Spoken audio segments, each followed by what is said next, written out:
Wins here. Other than Jurgen Simičić.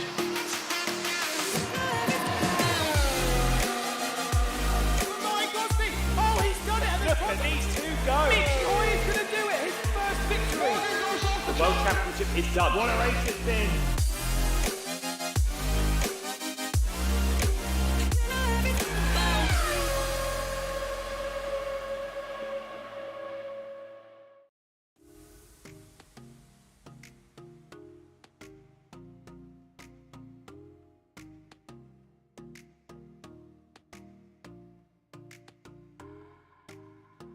Rest of the season, so the bar is well and truly high.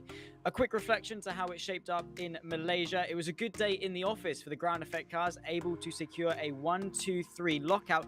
Costas Van Vukas at the helm, closely followed by teammates Zalagianis and Jingle, respectfully. A fantastic race and good points in what is going to be a hotly contested season. What's in store for us today then? Well, we travel to Japan and to Matsusaka for the Japanese Grand Prix, a circuit famed for its flow and its excitement last season. It was a pivotal moment in the championship, and I'm sure today will be nothing less. Drivers today are on high alert as the threat of clouds loom over the circuit. Could we see some rain-soaked action here today? I, for one, cannot wait. But before we dive into quali, let's say a massive thank you to our broadcast partners of VCO, as well as returning sponsors of Mesita Esports, SimLabs, and 3D Wraps for supporting and aiding FSR.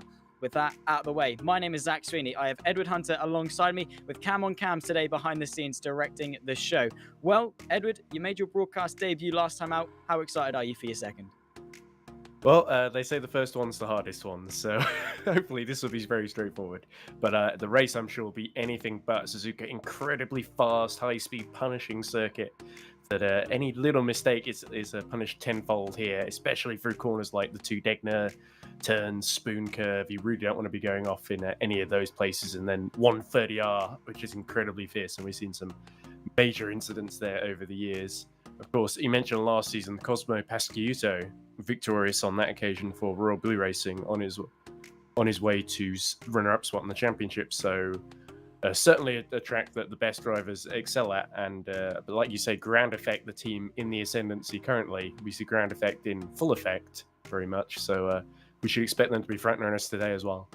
Yeah, absolutely. Well, this is round 3 of 10, slightly shorter than last season, which saw 12. All that means, though, is that each round counts for all that little bit more. It's around about 2 weeks between each event. So always looking forward to the next one. But yeah, the first 2 rounds, absolutely fantastic. And today will prove no different. We'll go to quali in just a little bit. Of course, 3 laps maximum, 3 out laps, 3 hot laps, and then 3 in laps in which they can just escape. Cut into that now. We'll have a look at how they rack up. It's Costas Van Vukas at the moment, purple to the first sector and seeing his way towards the hairpin. Bit of a twitch though on the rear end as he goes in. That just proves how difficult that corner is. But Van Vukas, little bit sort of unfortunate in Imola. Got the strategy just a little bit wrong, but made amends for it last time out in Malaysia. And he's going to try and carry that form through today in Japan. Yeah, and he was in pole, of course, for Malaysia. But decided to go for the harder tyres at the start, and that meant he got swamped. It meant George Zalagianis, who won in Imola and, of course, leading the championship, led the opening phase, but Van Vukas fought back brilliantly. He took the pain once he got the harder tyres out of the way, and on the softs at the end, he was unbeatable as he goes very deep into Casio Triangle, but I guess that's sort of we're going to see a lot of that over the next couple of hours as he goes towards the line. And what time is this going to be?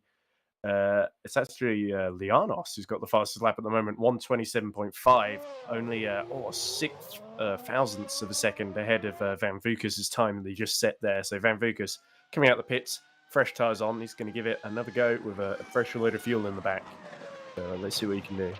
Yeah, absolutely. Very close as to be expected in the Academy Championship. And as you rightly say, 600ths of a second separate them. And of course, every driver on those soft compound tyres, because they have free choice into the race, so they can qualify in whatever they want. They don't have to take these tyres through into the race. So it's absolutely everything on the table. And they're going to give it that absolute everything. On board with Mass in towards 130R. Green to the first and second sector, just trying to put a time on the board. That's incredibly important because you only get 3 laps in this 9-minute session, and you've got to maximize every single one. The first 2 just to bank some time, get a time on the board so you can give it everything into that final one. But on this run to the line, quite short relatively, and he gets himself into P17. 2.7 seconds off the pace. That's not quite where he wants to be, but he's still got 2 laps left to go with 5 minutes left in the session. This is Davo Brantham, again, another driver who's just trying to put some time on the board, and it is very important, isn't it, Edward, just to have that time on the board. It makes it a little bit more comfortable, so you're not going all or nothing on that final lap. Exactly, and also Suzuka, it's very much a rhythm track. You want to build up to the final phase of the session when the track is going to be at its best, as we see Brantham cutting into Spoon here. You want to be in the right rhythm, in the right zone mentally when the track's at its best, when you can get the best times out of it, of course. You also crucially want to be running on track, especially at some of the longer circuits. And Suzuka, it's sort of middle, or I think it's like, just under 90 seconds per lap. So you definitely want to make sure you don't get caught out and you're stuck in the garage when the session ends, as we see Brantham go towards the line, goes just into the top 10 on a 1:29.1. Yeah, decent lap from Brantham in the Valley Esports, and that's the thing, that top 10 is very tightly contested in this championship, as we see Remits across the line. A driver that you would expect to be towards the sharp end, unfortunately only managing P15 on this occasion, but yeah, very fine margins, as we see Hember in the 7 Arrows RM coming through the Casio Triangle and towards the line as well, taking a very wide line. That's not particularly what you want to be doing, but across the line. And is he going to get himself onto the board? No, he's now starting a lap, and again, not the most preferred line in towards turn 1. Having a look at how Lianis and Van Vukas are doing on their second flying laps. Van Vukas white to the first sector. That means he hasn't improved, but everyone around him, everyone else inside the top 5, Edwards, they're up on their time. They're improving. This could be this could mean trouble for Van Vukas. Not necessarily. It was a 31.8, which was actually Lianos is set at 31.9, which was his personal best. But that was a tenth slower than Van Vukas on a sort of slower time, as you point out, as Silviera gets into the top 9 now, 128.8. So, Valet certainly starting to populate the lower inches of the top 10. We're sort of seeing ground effect with Wesley Bukout, of course, was on pole in Imola and had to miss Malaysia. And it's good to see Wesley back on the ball and looking to make a big impression here. He could be a real factor today.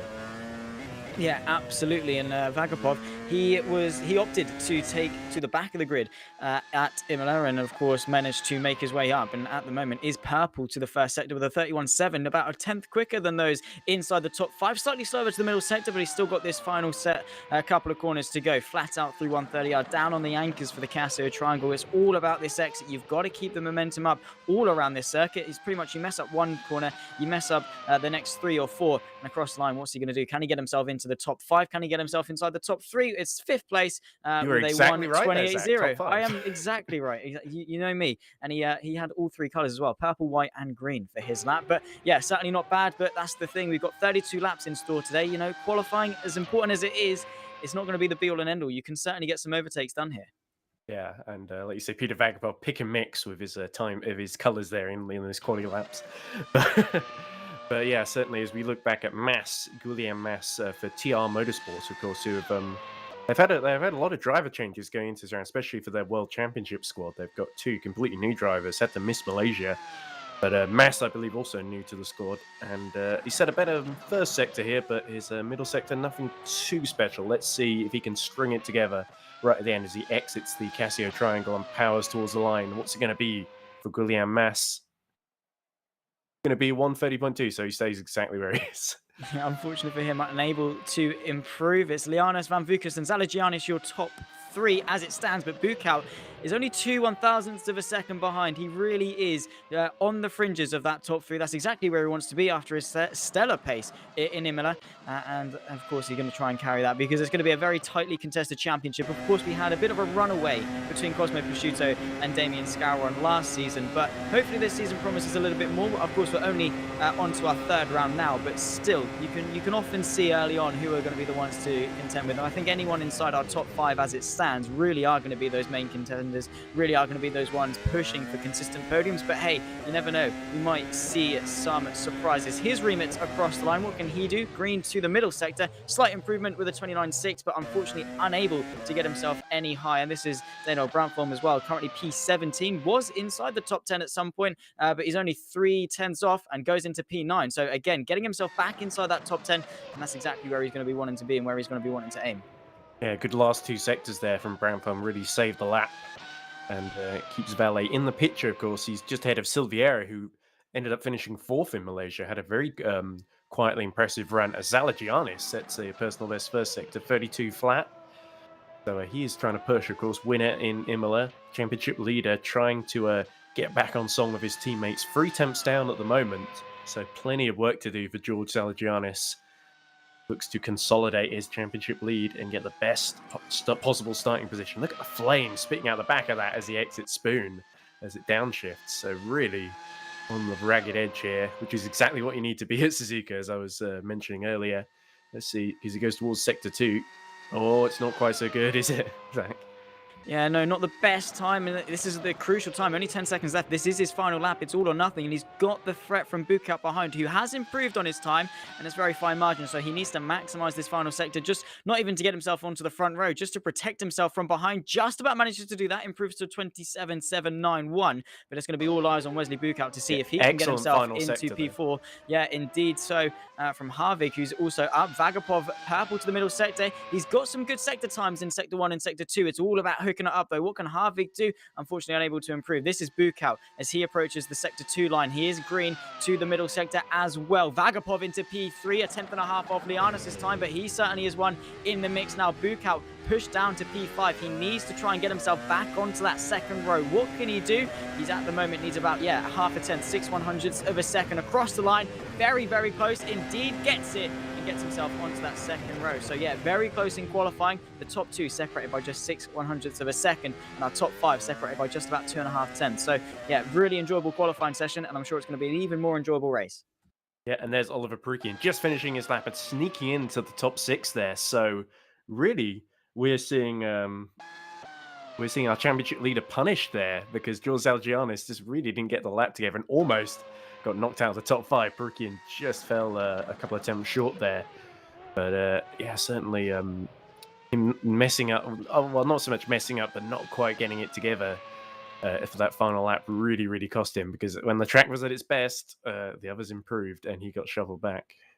It's all about hitting it at the right time where the track has improved. That's why you often see the best times come in towards the end. We'll have a look at how the top 10 rack up then. It is Lianos who takes pole position here for round 3, a 1:27.513. He's joined by his teammate Kostas Vamvukas in second place. Then comes Peter Vagapov and Wesley Bukow 3 and 4, with George Zalagianis rounding off the top 5. Oliver Parakin in P6 with Jingel in P7. He was up there on the podium last time out, down in P7 for this qualifying. Scott Flack P8 with Mjolnir in P9. Then comes David Levies in P10. 1.1 seconds cover our top 10, and here's how they come down from 11th to 20th. It's Matthias Harvick in P11, David Brandtholm in 12th, Silviera in P13 with Fabrice Mistral in 14th. Then comes Dmitry Sarahov rounding off the top 15. Liam Howard in 16th with Thomas Smith in P17. Then comes Ruchik Luchak in P18 with Ruiz Morlato 19th. Then comes Nandor Massa rounding off the top 20, 1.7 seconds. And it's even closer back to Nunez in P21.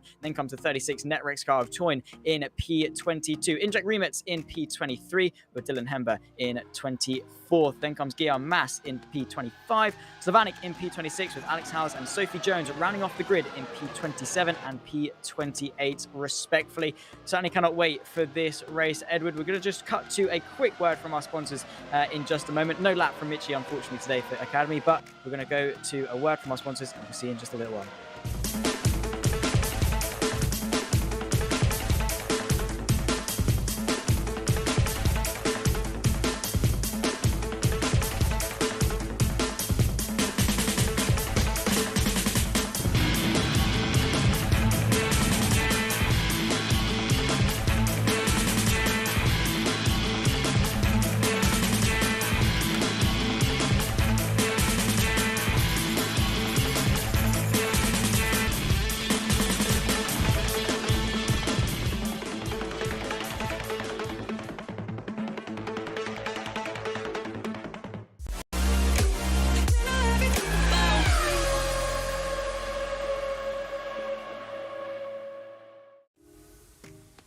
Welcome back then, ladies and gentlemen, as you join us for the Academy Championship. Not long to go then before we get underway for 32 laps here for round 3. We've just had qualifying, if you are only just joining us. A very, very close top 5 indeed.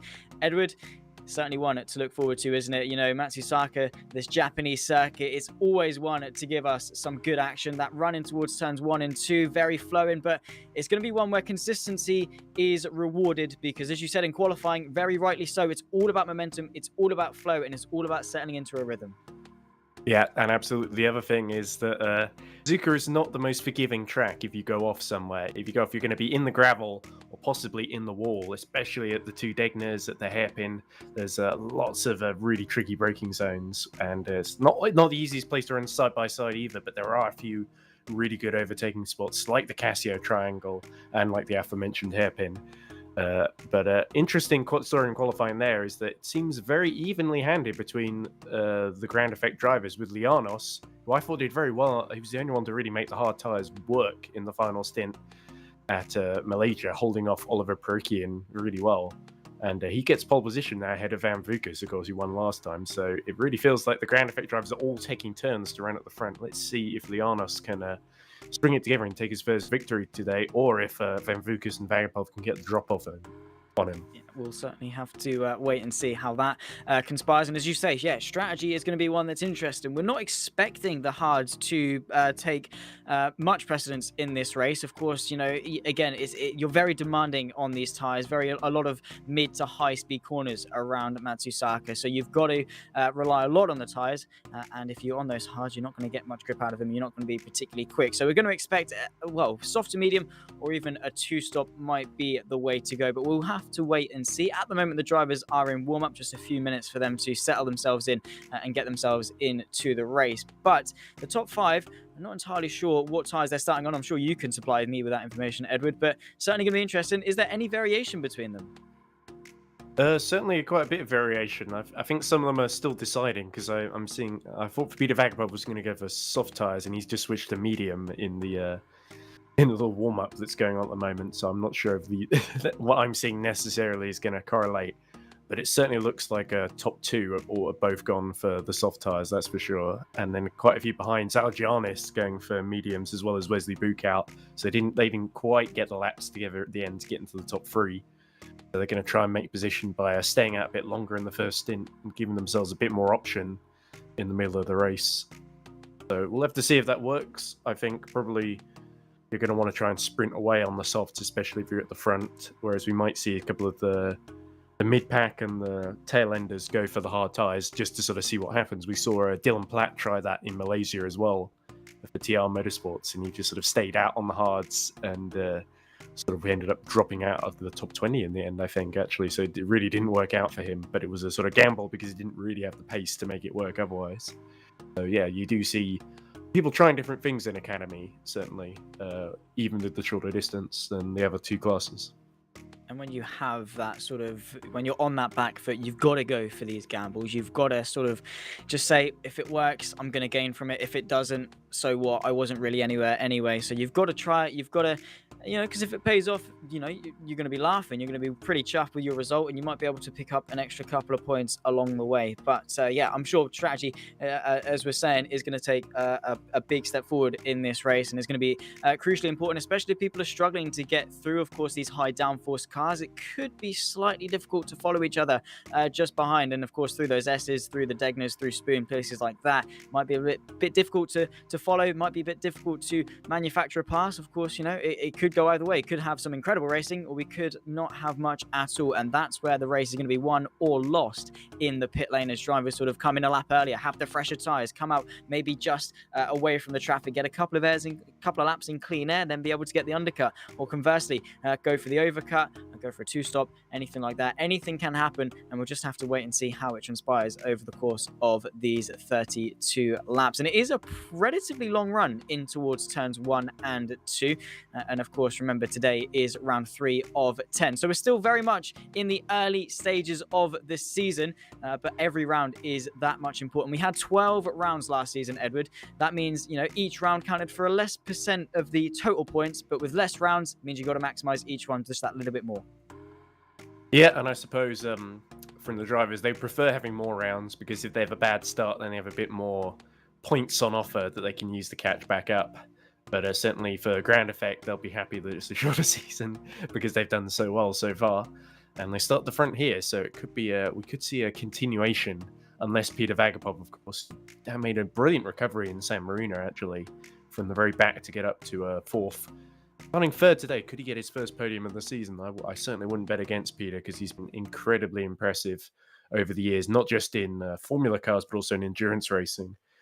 And of course, one thing that comes to my mind is we do have an absentee due to COVID, which is, of course, is Miljan Rakovic, who I think was competing in the first 2 rounds. So let's hope Miljan, who's I think ill with COVID at the moment, let's hope he gets well soon, because a few weeks ago I saw him competing at Formula E in the Dairy Prix for ERC, and he won that one, which was I think one of his first wins actually in rFactor 2. So certainly a very good driver. Let's hope we see him back on the grid soon.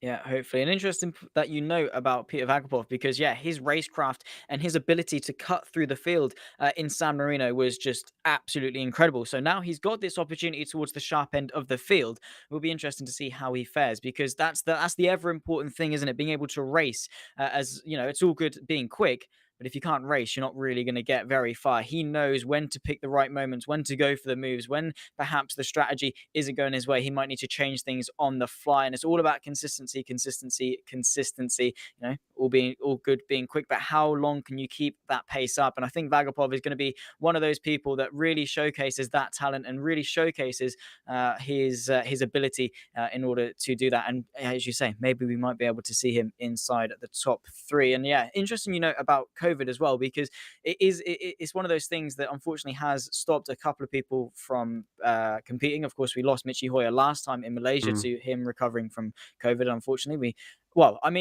there was a silver lining in it, because we got to see Cameron Roger take the lap guide, which was fantastic to watch, and I hope people did enjoy that. But I certainly did. Yeah, it was great. He was, I think it was it. I'm not entirely sure if it was live, but it certainly was on the fly, and yeah, it was live broadcasting. So I hope he does it again, and I hope he does make a mistake on the lap, just to laugh at Cameron. But no, it is, you know, there's always silver linings that come of it, but thankfully Michi is all good, and we wish anyone else that's recovering from COVID well. But yeah, it's unfortunate, but you know, sometimes it does allow people to come in, and does pave the way for some people to show their talent. Of course, like in real world Formula 1, when Nico Hulkenberg had to step in, he got P3 in quali, so it does give people that opportunity to shine. Yeah, and of course we saw David Mroczek fill in for Michi Hoyer in Malaysia in the World Championship, and did a very tidy job, finishing a P7, I believe, in the end, and certainly got up a couple of times in the highlights, and good to see, because Burst have not had an ideal start to the season in the World Championship, so they are the reigning champions. So we'll be hoping with Michi back in the cockpit that they'll be a much stronger force to be reckoned with when we get to that race later on. Of course, you won't be hearing me commentating that until the highlights a few days later. So, but you will get me and Zach commentate on this, so that's all good. Yeah, but unluckily for them. Oh, sorry, yeah, guys. I guess. Yeah. Also, talk about COVID. I've actually had a few scares myself, because my parents both tested positive a few days ago, and have sort of been recovering ever since. But thankfully they don't race, so that's not really affected them too much. But that would be interesting to see a Hunter family karting bash to see who would do the best.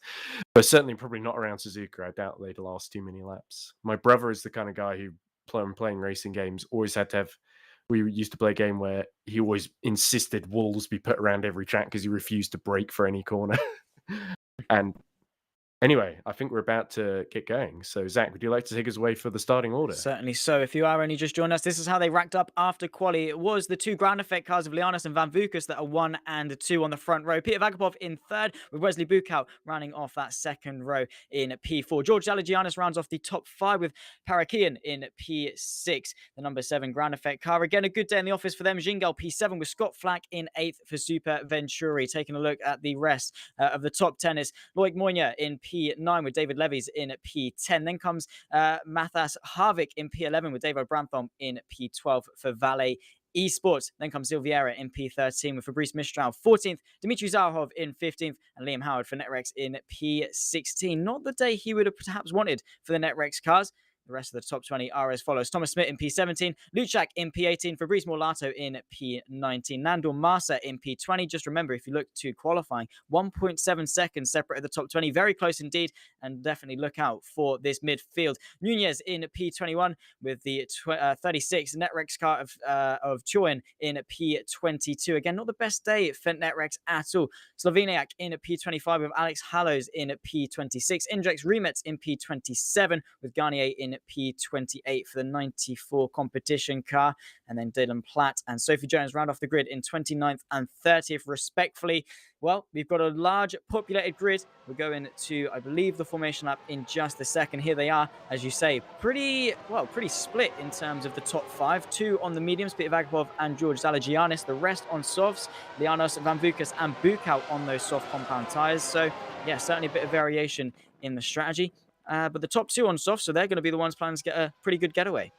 Yeah, and 3 drivers near the back on hards, which is Nunez, Hember, and Dylan Platt, of course, who we saw doing the exact same thing in Malaysia. So I hope Dylan Platt can make it work this time, but down in 28th, he sort of needs to roll the dice, of course. But yeah, the front runners, that's really going to be where the focus is. And Lianos and Bukow both going for the same thing. So Vagapov could be a bit vulnerable to Bukow here, especially if he doesn't get the best launch off the line. Yeah, definitely. And he needs to be careful because Bukow, he is racy and he certainly wants to make some progress forwards in this race, just while we, wait for the rest of the grid, because it's a large grid. So Lianos, Van Vukas and Vagapov, they're all going to be sat here for quite a while they wait for the likes of Sophie Jones and Dylan Platt to round off the grid at the back. This is going to be a crucial time. They hope they got some good temperature into those tyres because it's all going to be coming down now while we wait. But then when they line up onto the grid, we'll take that run down towards turns 1 and 2. Very fast flowing flow. You're not on the brakes for very long, if at all, on this opening lap.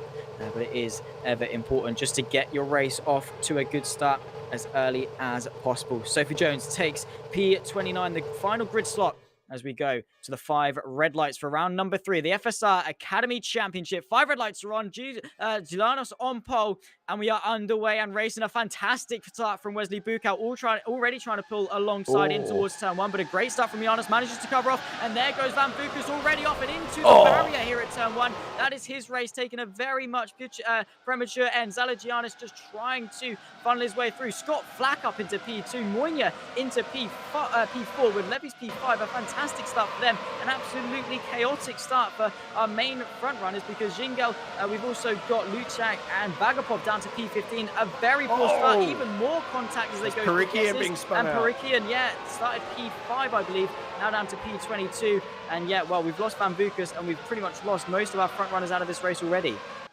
Yes, absolutely a catastrophic start for Costas Van Vukas. Sort of got caught out on the outside there as we see a move. That's Moynier getting past Zalagianis, who sort of did well to stay out of the chaos there, the championship leader.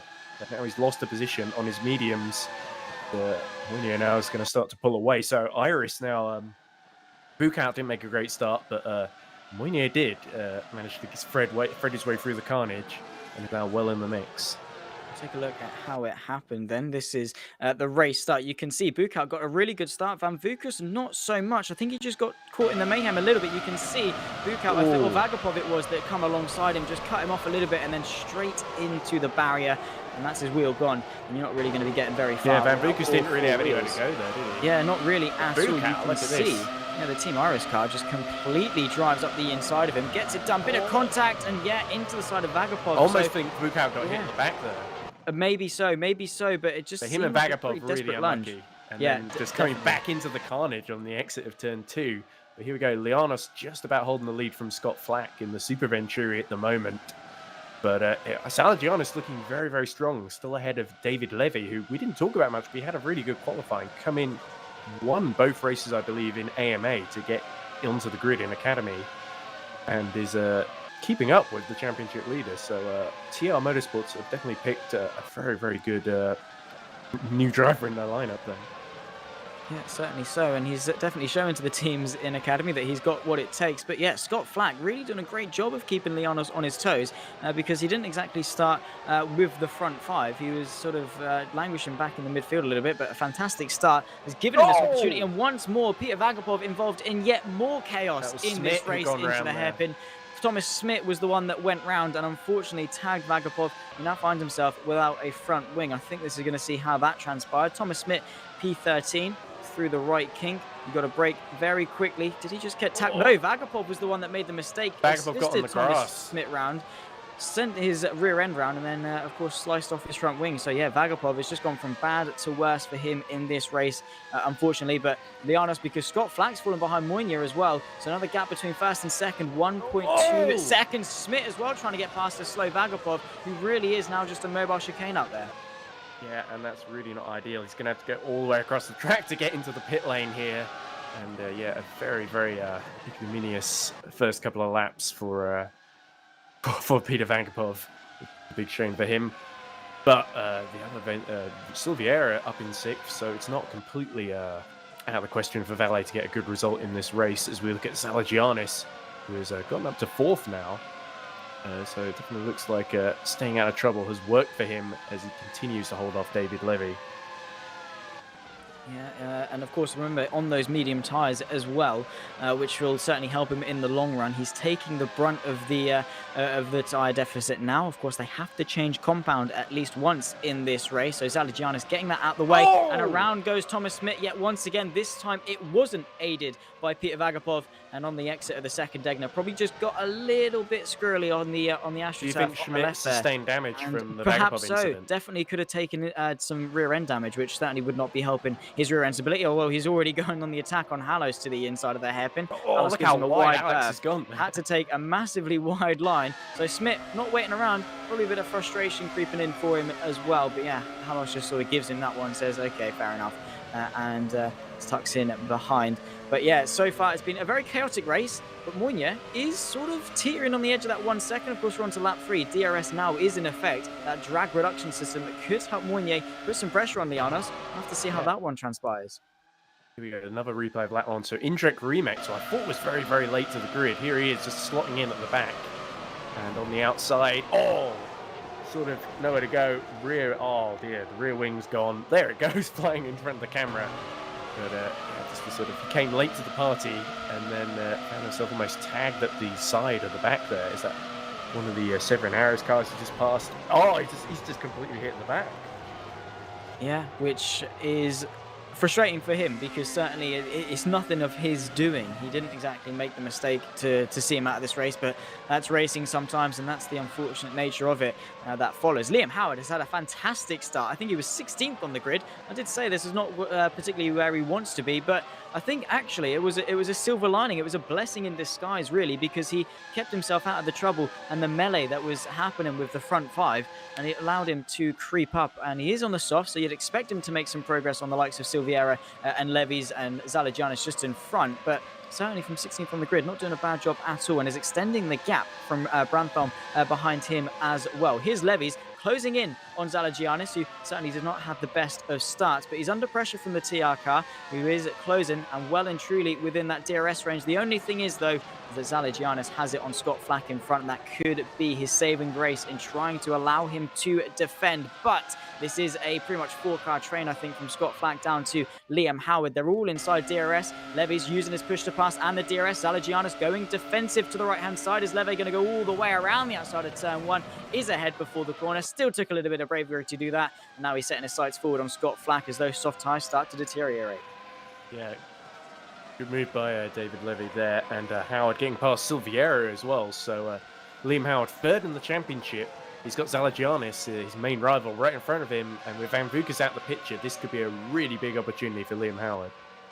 Yeah, certainly so, and he's making some steady progress forward, picking off these medium tyres as quickly as he can while he still has some pace in those tyres. Here comes Harvick around the outside of Dunlop into the first Degner. See that? You don't see that one too often. Oh, that required some cooperation from Wesley Buchhout there. Yeah, takes 2 to tango. Buchhout was just like, okay, fair enough. I'll let you have that one, because Buchhout, as quick as he is, really hasn't got off to the best of starts today. We'll take a replay of it. This is Harvick. Got a really good run off of Dunlop. Was just like, okay, Buchhout, so like which way do I go? Yeah, which way do I go? I'm going to go this way to the inside of the Degner. Don't see that one often, but we certainly caught it. And we're certainly giving him a round of applause for that one. And that's him up inside the top 10. Going to try and consolidate a good points finish today, and he's trying to press on after Brantholm, who's only 0.7 of a second in front, but it's Buchhout definitely expect him to try and launch a counter-attack, getting very close indeed through 130R, putting some pressure on him towards the Casio triangle. Going to go the long way round, late on the extremely late with those soft compound tires that allow him to do that.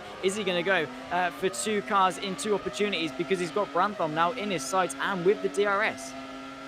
Indeed, there's a big DRS trend behind Flack, but now Bukout gets the inside of Branholm at turn 1. I think there's nothing Branholm can really do here.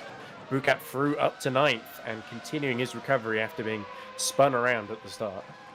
Yeah, certainly so, trying to press on and press forward. He's got Dmitry Zarahov, who, again, a driver similar to Liam Howard, who didn't have the best of qualifying. He was languishing down, rounding off the top 15, sorry, and now up into P8. So really setting himself up, and that's the thing with these race starts. You can't win a race on lap 1, but you can certainly set yourself up in order to do so with that first lap, and he maximised his every opportunity. We're on board with David Levy's just behind Zalagianis. Just look at this closing speed. Zalagianis goes defensive to the right-hand side. The TR-powered car going to go around the outside. Took a bit of bravery. Yes, he was ahead, but still had to commit to it. Still had to trust that Zalagianis wasn't going to send one to the inside.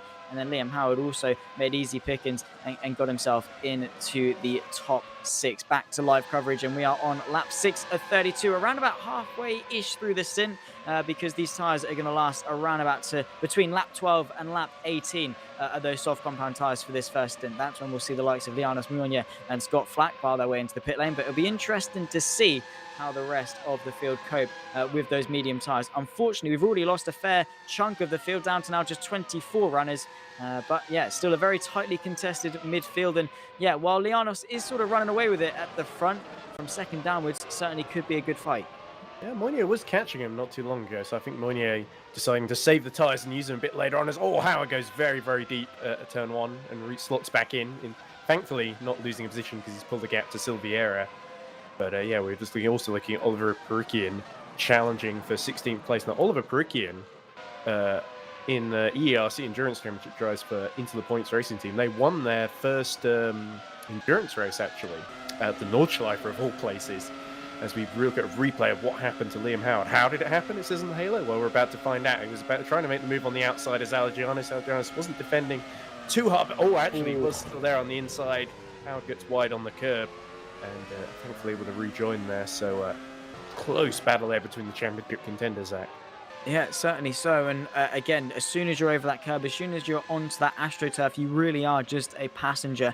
And he did well as to not spin and managed to keep it pointing the right direction. And now he's going to try and restart that surge towards the top 5. A couple of seconds off now after that slight incident, but we'll have to wait and see how that one converges. This is Lianos. He was our pole sitter. He was probably the only one inside the top 5 that managed to get away well and keep it clean for the entirety of that first lap. And he has kept it clean since. But it's very close, very contested for third place. Zalagianis, Levis, and Scott Flack all fighting for it as they go down the pitch straight. Levis certainly is within that DRS range. Is it enough in order to maximize and manufacture a move down in towards turn 1? Not quite able to go for it. I think they're locked in this DRS train, but he's chipping away.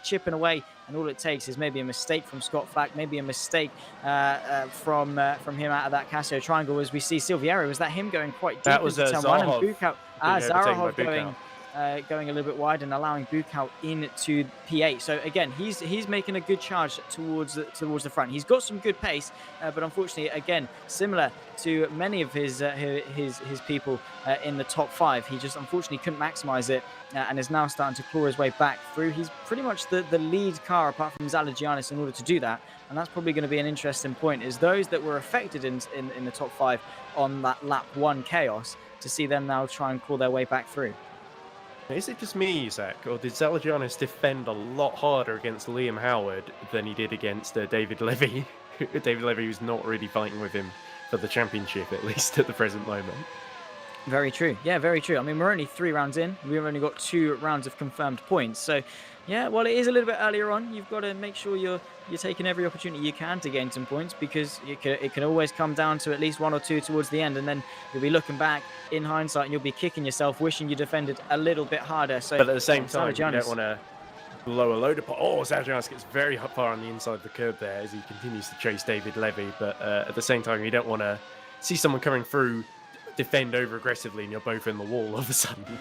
Yeah, absolutely. That could definitely ruin a championship charge and invite someone else to take the Very reins at the mature front. driving. He's Yes. picking his battles, Zalagianis. Yeah, And, exactly. Liam Howard was the battle that he wanted to make sure he didn't sacrifice position for.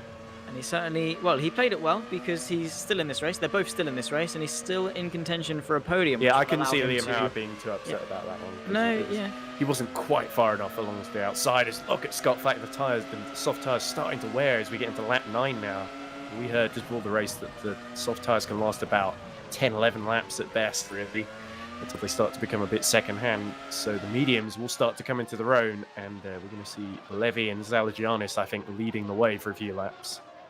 Yeah, certainly so. And it'll be this train of medium tyres that do take the reins and go on for an extra couple laps. And then we'll see them try and resurge back to the front on those softer compound tyres towards the latter stage of this race. Around about a quarter of the way through at the moment, lap 9 of 32.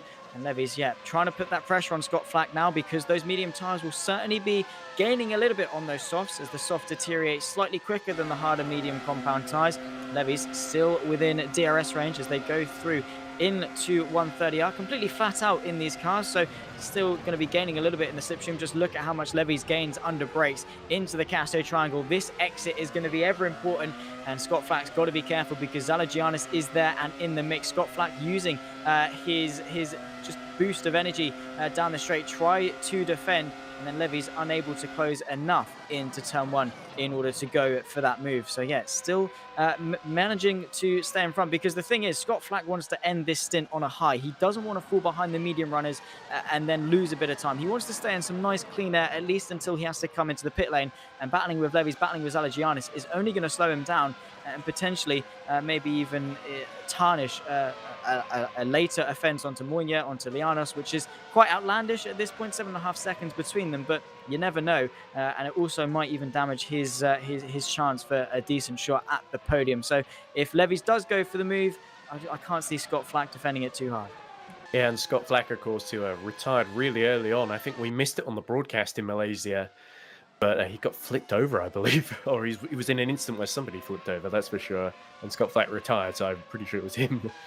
But yeah, certainly so big importance for him to get a good finish here, because his season has not really had the greatest of starts, it must be said. As we look at Luxac, just spinning it in the middle of the S's and the front wing parts company. So Royal Blue, who won this race last year with Cosmo Pasquiuto. As we look at there's a ground effect kind of really slow to avoid there.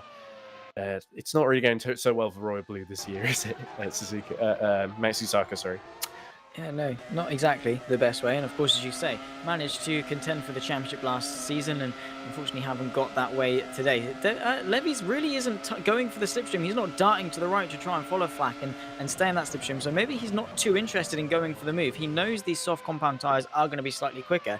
He's got a job, and that's to save the tyres, go long, and then pick your way through when you're much quicker towards the end. That's what he's going to be waiting for. So he knows his job.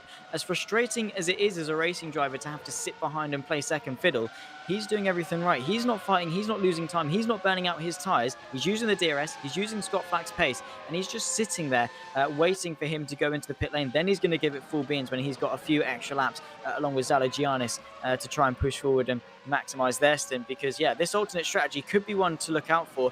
Also look out for Liam Howard. He's had some decent pace. He's only 2 seconds off this train, which again, he might be one to contend for the podium a little bit later on. Is on those soft compound tyres, so will be at a disadvantage, but yeah, I'm going to be curious to see how this strategy pans out. You can probably assume it's going to be a one-stop with how things are panning out. Of course, we don't know. We'll have to wait and see. But yeah, those medium tyres, they do look menacing, especially with Levy's and Zalagianis. Their pace does seem mightily quick.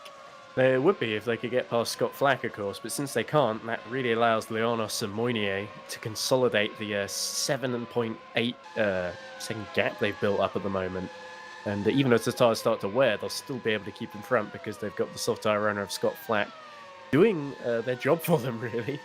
Not well, in terms of keeping the medium runners behind, of course. As looks like Severin Arrow's RM car going very slowly there.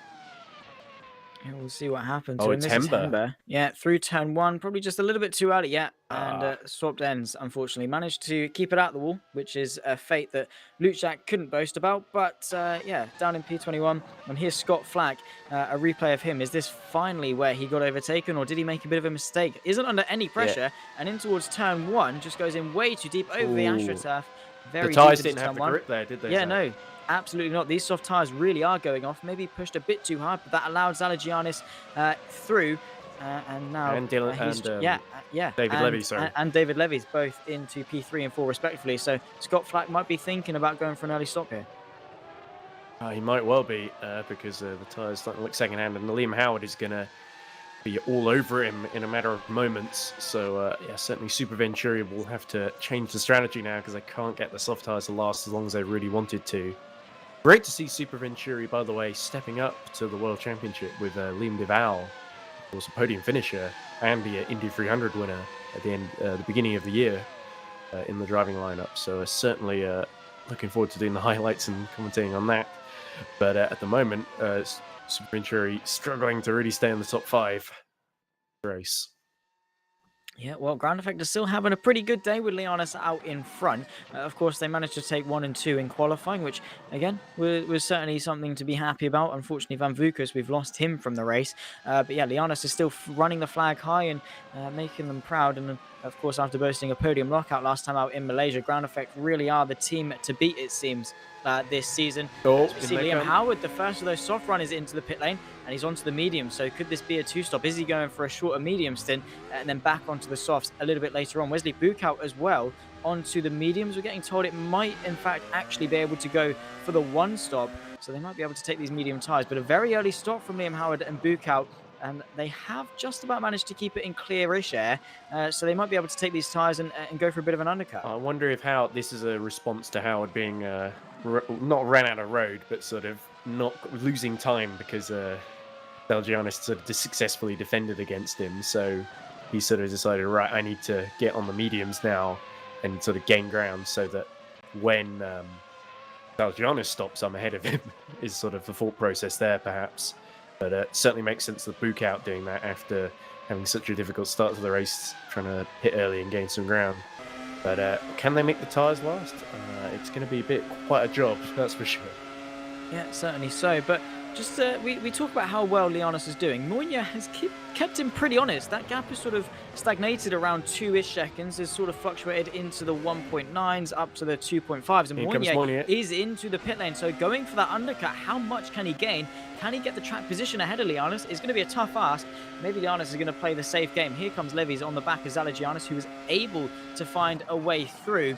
But again, you could just see there braking a little bit earlier, lifting off just a touch as to not go for that move because they know what their job is. They know what they have to do. Moynier wants to get out just in front of Zarahov just to have that extra security of clean air, able to push on this outlap. And you can see Lianis now trying to push just a little bit, using that push to pass, using that extra bit of energy in order to maximize this in-lap, which you can safely assume probably will be as to respond from the strategy call. He needs to get these tyres warmed up, those does Moynier, and try and push forward, try and close the gap. That was to Lianis. If he can get himself inside the DRS, that's certainly 1 foot in the door. And as we see Bukout versus Parakian for P11 and 12. Bukout has made the stop, and traffic like this is certainly not something he wants to get bogged down in. I'll tell you who has got a nice big gap on their fresh tyres, Liam Howard. He's got like 4 seconds to Morilato. But Parakian really holding up Bukout here. So Bukout needs to get past him sharpish. And maybe they might be able to get a good run through into the hairpin here. Down the inside. Does Parakian defend this? No, he thinks slightly better of that. Through goes the iris of Wesley Bukout up into 11th. Yeah, nice move indeed. Got a bit of a gap to Scott Flack in front, but he's done the right thing and he's pushing forward. And yeah, Parakian just making sure he doesn't fight that one too hard as to not lose time. Here comes Lianis into the pit lane, so all eyes on Moynier and where he is relative. I think he's now coming through the Casio triangle, so Lianis needs to make this a quick pit stop. Levy's and Zalagianis then inherit the race lead 1 and 2. But yeah, here comes Moynier on the exit of the pit lane. There's Lianis now exiting. The gap certainly has come down. Don't forget that Lianis is going to have to warm up his tyres. Here comes Moynier trying to go around the outside, putting some pressure on. You can see a bit of a twitch. He's certainly there. He's in the mix, and they've got the traffic of Brantham just in front of him as well.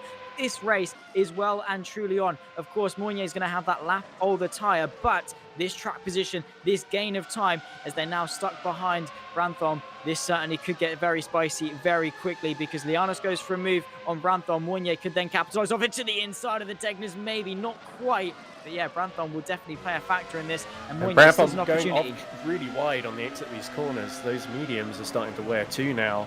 And Mounier, just has to back out to the outside at the last minute there. And Mounier avoiding two little collisions. He did that again at turn 1 as well. So the lead undercut nearly worked out for him. He didn't quite get track position, at least not yet. With the DRS, he might have a go down the main straight. Certainly so, out of spoon curve. He needs to make quick work of Brantham and get that car between himself and Mounier, using that push to pass, using that extra energy to the outside. Brantham is defending in towards 130R. This might be a difficult affair for Lianos to go all the way around the outside. Does so indeed. This is going to put Mounier in the back foot, who's going to quickly follow him through to the outside of the Casio triangle. He needs to stay with him. He needs that DRS, that drag reduction system, in order to keep him in the mix. Bit of a slap on the exit, so certainly pushing quite hard. And has he got the DRS? Indeed he has. Lianos doesn't. This is going to allow Mounier in the Team Iris car to close that gap. Is it enough though? Because with limited DRS opportunities and limited overtaking opportunities, he needs to stay with him in the corners. And he needs to put that pressure on. Play the mental game. Fill his mirrors. Send a move that you're not really hoping for. Just make sure Lianos knows that you're there. But with the gap between them now only 5/10, a gap that was stagnating around 2.5 seconds in the first stint, has certainly turned into a good fight for the race lead. But just look at Lianos' confidence through that first sector, able to pull a good couple of tenths, good couple of car lengths on Mounier, and that's going to be his advantage in order to try and keep him at that 1 second range. Yeah, indeed. So I think the opportunity might have passed there for Loic Mounier. Very experienced, very fast driver. We haven't seen too much of him at the front this season, but certainly that carnage at the start gave him the opportunity. But Lianos, of course, qualified on pole, has been able to react to what Mounier has thrown at him so far. Going back to Zalagianis and Levy, I believe Zalagianis has got a DRS pass on Levy, or might have been just going into 130R that he got through. Levy has slowly been dropping back, so I think TR might be settling for a podium here if they can't clear Zalagianis. But it really depends how things go for Mounier and Lianos, if they can catch back up quickly, or whether they get stuck behind Silviera in a moment, because Lianos is catching him quite quickly too. But yeah, certainly very interesting so far. And Howard is caught up to Morlato in the battle for 8th. So Howard on his fresh tyres, continuing to cut through the valets and all the cars yet to stop.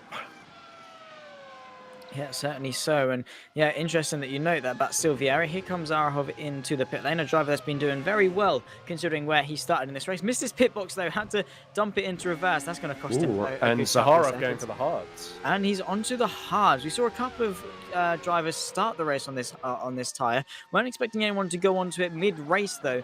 Zarahov's definitely biting the bullet. Maybe not confident in his tyre wear because he did start on the mediums and he's not confident that he can take those softs to the end. So having to go for the hard compound tyres, could it be sort of a foreshadowing of future events and maybe amongst the front runners? We'll have to wait and see. Here's Liam Howard on the back of Morlato, about half a second between them as he tries to cut his way through and make some more progress inside the top 10. Morlato going quite deep through the hairpin. That's going to give him a poor run, allow Howard to close a bit of a gap. And here he comes, certainly very close indeed. Morlato going defensive in towards spoon curve. Here comes Howard though. He's going to have to go to the outside. Morlato covers it off. Lianos trying to catch up to the back of Silviera, does get through with quick work, just looking to the timing tower on our left-hand side, does get through, so Mounier unable to catch up. Morlato once again defensive. Here comes Howard to the outside of 130R. We've seen it done before, uses his push to pass just to clear him, make sure he's ahead, make sure it's easy pickings out in front. Zalagianis though, this latter stage of his first stint, able to pull 2.3 seconds over Levy's. Both of them were sort of working together. And now Zalagianis certainly coming to hammer time, and he's pushing very hard to round off this stint. Yeah, so Ground Effect really have got a car running first and third, really. It's only Levy that's sort of the fly in the ointment. So they can really control the race because they've got a driver leading on each strategy, basically. Yeah, exactly. So they've got their bases covered in both respects, with Lianos going for the traditional strategy, the conventional soft to medium, and then of course Zalagianis with that medium to soft. So, you know, they've definitely got two very good, very front running drivers on both strategies. because whichever one's quickest, they're always going to have someone there to capitalize and take those points. But yeah, Zalagianis with some fantastic pace. And it is a shame that Mounier hasn't really been able to keep with Lianos, because I was really looking forward to a bit of a race there with them. Unfortunately, he couldn't gain an extra couple attempts on that outlap and get the track position to make it life a little bit harder for Lianos. But who knows? Maybe they'll catch up onto the back of Levy's, and Levy's might be able to put up a bit more of a fight. But based off his track record with backing off when fighting Zalagianis, I don't exactly count on him holding these two up, but maybe he will, because perhaps he might have to fight them a little bit later on if he can hold him up a little bit at this stage. We never know. But yeah, Lianos and Mounier trying to cut their way back through and extend their lead back at the front. Bit of a twitch though from Lianos. That might Lianos be, is pushing, that's for sure. Yeah, just a little bit, and Zalagianis is into the pit lane, so this is certainly where these medium tyres are going off. Still a long way to go though in this race-ish, about what, 13-ish laps? And he's putting softs on. Yeah, so he's confident these softs can go to the end. This is a two-stop, that's for sure. I think he's confident he can get to the end on these. 13 laps should be pretty easy. Unfortunately, though, he's going to have to come out and get past Scott Flack in order to use these soft tyres. This is the beginning all over again. Flack has got back in front. Indeed. But Zalagianis has got the advantage of those soft compound tyres and will be able to sort of find his way through. And Lianos is right behind David Levy, by the way. So he's right for the lead. So certainly is. Great to see TR Motorsports leading in Academy, of course. But here we go. Lianos cuts the inside the hairpin. Oh, there we go. It was lucky Levy didn't turn in on him there. He's still just side by side and will have to back out. And indeed he does so. So David Levy, I think, will be heading to the pit soon. He's probably going to come out right behind Zalagianis. Yeah, probably so. But yeah, Levy's, he put up more of a fight for that than I thought he would. This is Zalagianis squeezing his way past Scott Flack on this run towards Spoon Curve. Just about managed to do it. Scott Flack didn't give him much room, if any. But Zalagianis made it work, and now he's got a couple of seconds to Liam Howard, who now finds himself in P5. I think we're going to take a look at how this one came about. You can see Zalagianis, good exit off the second Degner. Scott Flack going defensive into the hairpin. So Zalagianis says, okay, you can do that. I'm going to go this way around, all the way around the outside. Got the drive off the corner, accelerated, and through he went. He had a little bit more space from this angle, I think. So we can hold our breath a little bit less on this one. Here comes Levy's into the pit lane. Will certainly come out behind Zalagianis, but onto the softs, and he's going to be trying to push through and again take a similar route to Zalagianis in that he's got to get past Scott Flack, and he's got to then try and chase after Liam Howard with only, 13 laps left of this race to go. Yeah, and Howard, of course, jumped up because of that early stop now, so he's going to be vulnerable to Zalagianis. We're going to see reverse of what we saw earlier on. The battle between the two is Morlato trying to go around the outside of Azarov on his hard tyres, but not quite able to do so. Yeah, outside of turn 1 and 2 is always going to be hard. This is Zalagianis already onto the back of Liam Howard. He's really making light work of these guys on these soft compound tyres, really getting some good pace early on, and hopefully it won't drop off too drastically. You can just see the closing speed he has under brakes. Is he going to pick off another one? Look at the exit he gets off that hairpin, because the amount of horsepower in these cars, all to the rear wheels, this fresh rubber really going to help him, squeezing him through. Zalagianis finds the space. He's got to go the outside of Spoon Curve, but the grip and the confidence on these tyres promote him up into 4th place. And now it's 5 seconds to Brantham on slower tyres in those medium tyres, and Zalagianis certainly going to want to get himself on to that podium. Levy's, though, really languishing back. He's lost, what is that, a good 6 seconds to Zalagianis in that pit stop phase. So yeah, Zalagianis is going to be one to perhaps make it work, but Levy's, yeah, really languishing backwards. Yeah, doing that extra lap, you could tell he was losing so much time. But Liam Howard, it felt like a little bit of repaying the favour for what happened earlier on when he tried to get past him.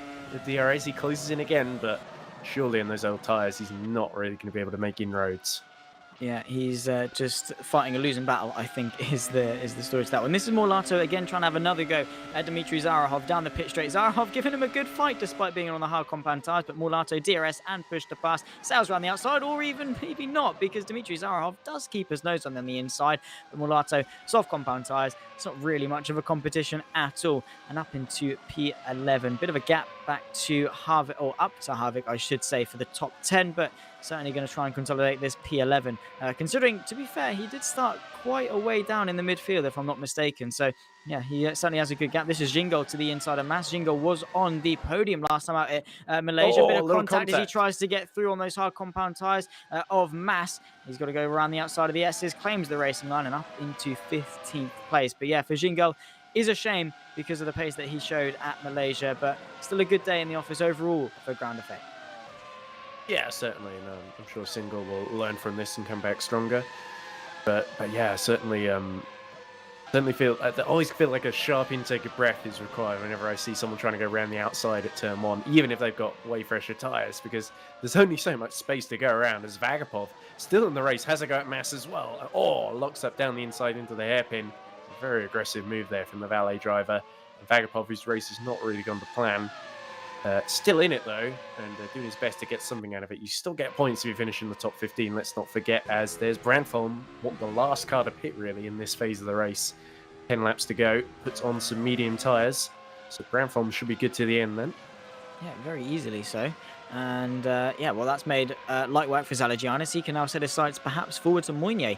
What looks like the gap is about 9.2 seconds in 10 laps. He needs to average about a second a lap if he wants to make that one work. And he certainly is doing that, making some quick inroads. Is it enough, though? And are those tyres going to be able to hold up for the entire stint? We'll have to wait and see. But if anyone can do it, certainly Zalagianis has proved he's been able to. But Levy's on the back of Scott Flack, so despite not having the best of pace on those medium tyres towards the latter stage of that stint, he certainly is making inroads and could be one to look out for a top 5. Liam Howard only about 1.3 up the road as well. So yeah, Levy's, he could be up there for the top 4. He could well be, but of course Wesley Bukow is very quick behind him, and he's on the mediums, which are going to last a bit longer into the race. He can push a bit harder on those mediums without the temperature going out of control and the tyres starting to just become jelly, basically. Yeah, that's not because pushing those soft compound tyres, they're very soft rubber. The point of them is that they're softer rubber. They're easier to warm up, and then you can sort of... Yeah, but it's a very small window, isn't it? Exactly. It's very fine margins. Too cold, and they don't change shape enough. Too hot, they change shape too much, and that's when then you get the sliding, and then, of course, the more they slide, the more they grain, and it's just that negative feedback loop of you slide, they grain, they slide, etc., etc. Here comes Levy's, though, going to go around the outside, find a gap, squeeze through, a bit of contact. Scott Flack says, no, you don't. Gives him just enough room in order to go 2 abreast there, but Scott Flack keeping him at bay. Levy's, yeah, really didn't have much space into turn 1. Had to sort of squeeze that car through, but unfortunately on this occasion didn't have the overwhelming run in order to get that move done into turn 1. But through Dunlop, we've seen moves done in towards the first and second Degner. Levy's, though, unfortunately, is not quite close enough, and that's going to stagnate his progress. The thing with the softs, though, is you've got to get through quickly because time isn't on your side at all. He's got a limited amount of opportunities, limited window for these tyres to work, and the longer he stays behind Scott Flack, the less time he's got to get after Liam Howard, and here he goes, trying to eye up another move. Yeah, because Zalagianis, he's pulled the gap on Howard, but he's not really closing on Moynier and Lianos now. As we look at Levy trying to... Oh, up the inside into Spoon. Oh, how on earth did he get that stopped in time? Scott Flack had to get well out of the way there. That was, yeah, wow, fair play. Saw a gap, went for it. Very aggressive, but very fair indeed. And yeah, here's Scott Flack on board with Scott. Let's take the rear view. He is close. He is gaining because this is all flat out using that slipstream. He has to go to the inside very late. Just sends one to the inside. Scott Flack just doesn't see him coming. Stays on the track, but... Yeah, I think he did see him coming because he had to get really wide out of the way. He saw him coming, just was a bit shocked that he was going to go for that move, and now Bukow's going to eye up a move because Scott Flack's a little bit phased by that. Bukow just with DRS, Flack with the push to pass, and that sort of inhibited his progress into turn 1. But yeah, Levy's fantastic move, aggressive, but very fair indeed. Just picked his moment, and now he can set his sights forward. Less than a second to Liam Howard. I doubt he's going to catch Zalagianis or any of the top 2 unless something drastic happens, but yeah, he can certainly try and consolidate a top 4 as the laps dwindle down. And a little shout here. What a recovery drive by Wesley Bukow after being him and Peter Vagabond spinning out at turn 1. I think Bukow was like nearly 20th at one point, and he's fighting for a position in the top 6. That's very impressive. Yeah, indeed. And that goes to show his his ability to compose himself, get back on his feet as quickly as possible, as we see Levy's trying to manufacture a move in a similar fashion he did to Scott Flack just a lap ago. Is he going to go for a similar move into Spoon? He's a little bit further back, but unfortunately unable to go for the move on this occasion. But yeah, Bukout really showing good patience, good racecraft, just able to recompose himself very quickly. Doesn't let the turn one chaos fluster him, and just didn't get to him. Just brushed it off, said, okay, push on. I've still got 32 laps. Race isn't done yet. Race isn't done until I get to the checkered flag. And now he certainly is a threat for the top 6 because he's pushing Scott Flack through into 130 out. But he's got to look out because Silviera is also there and in the mix. Yeah, Bukout, fantastic drive. Yeah, and Silviera on the fresher soft tyres though. So Bukout has really he's kind of stuck in the middle because he can't get past Flack. But he is really vulnerable to Silviera himself. So expect Silviera to be making a few moves in these final couple of laps. But it really feels like so far this season, all the Grand Effect drivers have taken their turn at winning a race. I wonder if it will be Single or Mars's turn next time out. And they'll just keep. They're going to run out of drivers to win races now. So Grand Effect, they'll have to let either someone else have a second win or a different team. As Perky goes all around the outside of Harvick and runs out of road completely there. So that was he wasn't quite close enough early enough to really pull that one off. No, not quite. It was a bit of a send, bit outlandish. Here comes Levis to the inside of Howard. That one's going to be a much easier affair. Liam Howard going to try and stick his nose in on the run towards Spoon. Nearly got his front wing chopped off by the rear diffuser of Levis, but quick work, light work for Levis, who gets himself into the top 4 that we've been talking about. But now he's 10 seconds behind Zalagianis. Yeah, that exactly. Really shows. He's lost a lot of time, and Zalagianis has done a fantastic job of staying in front. Here's Silviera on the back of Bukout. Is he going to go for the move into 130? Bukout looking forward, backwards as opposed to forward. Bit of contact between the two. Silviera is going to have to go the long way around. Bukout's going to have to tuck back in. So yeah, Silviera's done a fantastic job equally compared to Bukout as well. But yeah, I mean, we say that about Zalagianis. He's made inroads on Moynier, big inroads, because Moynier's lost to Zalagianis and lost to Lianos as well. So maybe there might be a chance for Zalagianis. Here comes Silviera, going to go for Scott Flack. 2 in 2 maybe to the inside of turn 1 and 2. Scott Flack says, okay, fair enough. Got the inside line because the outside has proven not to work. And of course, we saw last time a bit of chaos. Last season, a bit of chaos with turn 1 and 2. Damien Scowen and Cosmo Prosciutto actually came together, I think, not once but twice at turn 1 and 2. So yeah.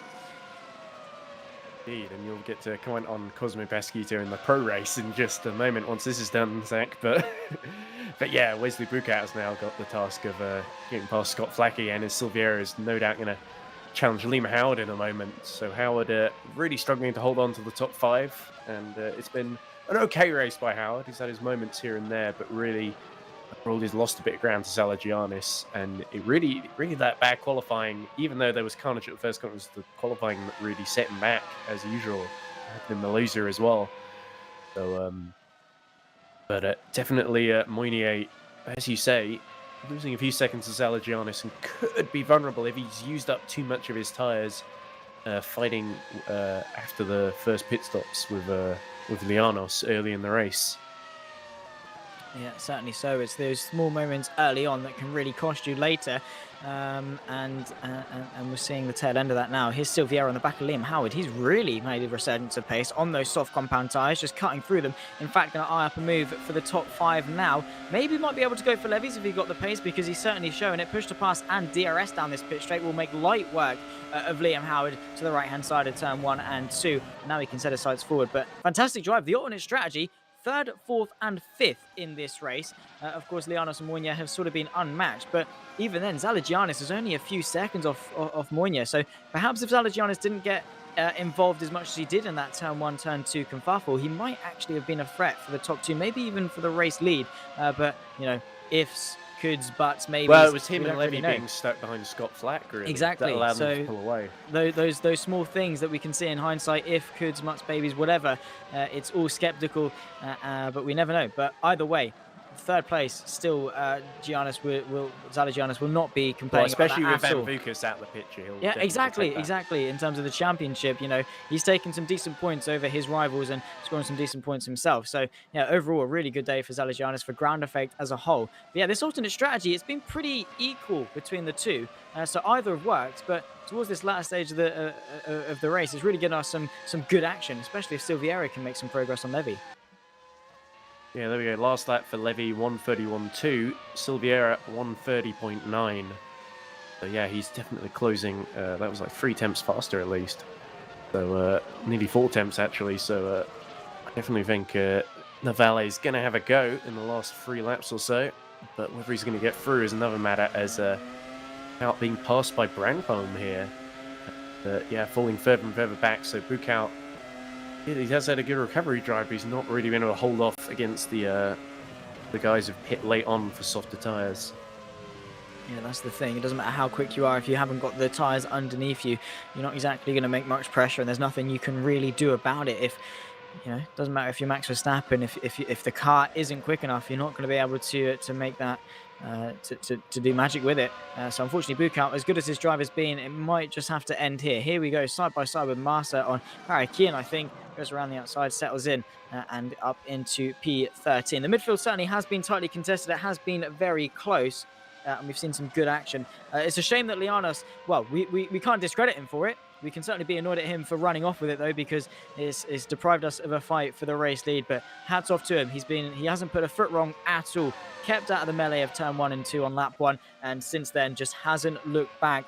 Man, it really has been a faultless race. Pretty much just no pressure. Even when Moynier managed to catch up in the pit stop phase, just said, okay, that's fine. I'm going to keep my cool. I'm going to push forward and do my job, because he knows he's got some pace. This is Brantham on the back of Bukout in towards 130R. Goes to the outside, in fact, squeezes his way through.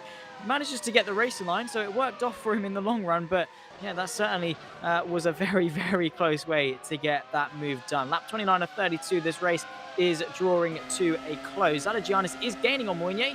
Is it enough in order to put some pressure on? Here comes Brantham on Scott Flack, who another driver who has been going backwards. These soft tyres in this latter stage really, really working well for a lot of these drivers. Lighter fuel tanks and the fresher tyres is just a perfect combination. They're pretty much pumping out qualifying laps at this rate. And you might even eye up Liam Howard. Unfortunately, Silviera has stopped his progress on Levy, and P5 might be the end of the road for him. But Brantham, yeah, another driver who sort of languished around about 10th, 11th in qualifying, really made some steady progress forward. So this alternate strategy has been working for a lot of people. Yeah, indeed, Zach. And Zalagianis is now about just under 3 seconds behind Moynier. So he's really getting into, if he can get to DRS range, we could see a little bit of a battle for second on the final lap. I think Moynier might have just enough life in the mediums to keep Zalagianis at bay, but I can't say that with any certainty, really. But yeah, Liam Howard has certainly got a tough job here. Is that Oliver Perikian, who's had his adventures today? And certainly putting a great show in Malaysia, doing lots and loads of overtakes, but certainly not having the rub of the green yet. I just lost it in the middle of, that looks like the second or third. He's not even hit the wall yet, just accelerates and bang. Oh, that was such an underwhelming hit as well, and unfortunately lost his very anticlimactic. Yeah, I thought it was going to be some spectacle of... And Silviera has got past Howard. Indeed. Well, he did that quite a while ago. That's true, yes. Sorry, yes, it's the other valet that stuck behind. It's Brantham that's now trying to get past Liam Howard, and can he do it in towards turn 1? Push to pass and DRS. Liam Howard using everything he's got left to defend. Goes to the inside of turn 1, trying to cover him off, but Brantham all the way around the outside. Beautiful move from the valet on those fresher tyres, and there was nothing that Liam Howard could say to that one. It's now 2 valets inside the top 6. A great day for them in terms of points. Silviera and Brantham both making this alternate strategy work for them. It takes a lot of patience and it takes a lot of skill in order to make that one work, because as I said earlier on, it's so frustrating. You want to get involved in the battles earlier on. You want to use your pace, but you need to think, I've got a job to do. It's all going to come to me towards the late stage of this race, with those final 5 laps to go, where these tyres are really going to come into their own. You've just got to wait. You've got to be patient, and then your moment will come. And it's really paid off for him, because Silviera and Brantham have both cut their way through. And also look at Zalagianis. He is teetering, flirting on the edge of 1 second to Moynier. This could definitely get spicy. Yeah, but you have to say credit to Liam Howard, because he was on the same strategy as Flack and Bukout, and he's basically leading that little race between all the guys who have pit early on for mediums, basically. And so I definitely feel like Liam Howard, even though he's lost positions to those on the softer tyres, he's still done, for the people that were on that strategy, he's done the best. So I wouldn't say it was a completely wasted afternoon for Liam Howard, and he's had some good battles here and there. But I think he just couldn't get enough progress in the first stint to really get a comfortable position to maintain, like we've seen Lianos and Mounier do. Yeah, absolutely. Well, all eyes on this man then, with a lap and a half left to go, as well as Mounier. Both of these two have done fantastically. There he is in the background. And yeah, you can see Zalagianis in the background. Just, he's there. He's posing a bit of a threat. Mounier might be having to look backwards, but a lap and a half left of this race to go, and Lianos just hasn't looked backwards since the start of the race, and it's been a fantastic job from him. Zalagianis is within 1 second, but I'm afraid time isn't his friend at this time. He needs to maximize any opportunity he can, but now he's got the hook on the back of Mounier's car. He's reeling him in, and he's going to have that DRS at least for the final lap. He might be able to manufacture an opportunity, but we'll have to wait and see. But he's going to be giving us absolute everything. He's got a sniff of second place here. He's certainly going to want to try and get after it. Yeah, and Zalagianis has done incredibly well to keep these softs alive as long as he has, and to put Mounier under pressure. And just a word on Lianos, because I always feel like he's probably one of the more underrated of the Grand Effect drivers. It feels like we're always talking about Zalagianis or Van Vukas in most of these races. Lianos has been quietly impressive in previous rounds as well. Like I said, in Malaysia, he was the only one to really make the hard tyres work to his advantage. Not many people could do. So, yeah, certainly there could be more to come. Lianos could become a real title threat, as Zalagianis now a threat to Mounier on the outside into turn 1. Oh, he's going to go for it. He's got the long way round. Mounier says no, covers him off. Tried it, and that's the move we've been waiting for the last stint between Zalagianis and Mounier. It was always going to be a question of whether he could catch him. And yeah, he was not going to do that. He's got 1 lap left to go. He's counting down the corners in order to try and bring it home for second place. He's done fantastically, but Zalagianis is going to be driving with fire in his heart, trying to go for the move, not quite into the first of the 2 Degners. And of course, we've got to keep our eye on when Lianos crosses the line. But Zalagianis on the back of Mounier, not quite going to be close enough for the hairpin on these soft compound tyres. Definitely going to be crying out for help as he goes through the left. Needs to set up a good exit here in order to go for the move, perhaps into Spoon Curve. He's got maybe any little bit of push to pass he's got left he needs to use. He's relying so much on that slipstream. Just try and close the gap as much as he can. He'll have a different, another burst of DRS down in towards 130. That's going to be his final opportunity, perhaps, and he is very, very close indeed. We've seen moves down in towards 130. Zalagianis has driven absolutely brilliantly for this final stint. Mounier goes defensive. Zalagianis forced the long way around, using a little bit of push to pass. He's going to go for the move around the outside, a little bit off the circuit, but he gets the move done. Mounier is going to try and dummy one back to the inside. All eyes on Lianos, though, as he comes through the Casio Triangle and across the line. He's led from start to finish. Round number 3, the Japanese Grand Prix goes to Lianos, and it's a 1-2 for Ground Effect after a day that went pretty sour at the start. Zalagianis second, with the Team RS Mounier in P3. Levy, another driver that has made that alternate strategy work for him in P4. And then comes Brantham and Silviera, both of those two. Silviera also dropped behind Brantham there. He did indeed. In fact, Brantham managed to get himself inside the top 5 and Silviera 6th. But again, another good day for Valet overall. And it certainly has been a really good race. We certainly said at the start that strategy would play a factor. I didn't think it would play as big of a factor as that one, though. Yeah, certainly that incident on the first lap for pretty much half the field really shook things up, and then from then on it was a case of we had basically 2 separate races that converged right in the final 10 laps or so, with all the medium runners very, very vulnerable and soft runners chewing through them, some more quickly than others, as we see the finishes at the tail end of the field just crossing the line together. Harving and Vagabov in 11th, 12th, 13th there, I think. But yeah, certainly some good little action there, and the strategy kept things alive right till the end. Zalagianis just pipping Mounier, being a very, very tense moment on the final lap there. Yeah, his heart definitely would have been in his mouth, and gutting for Mounier, who tried to go to the inside of the Casio Triangle, couldn't quite make that one work.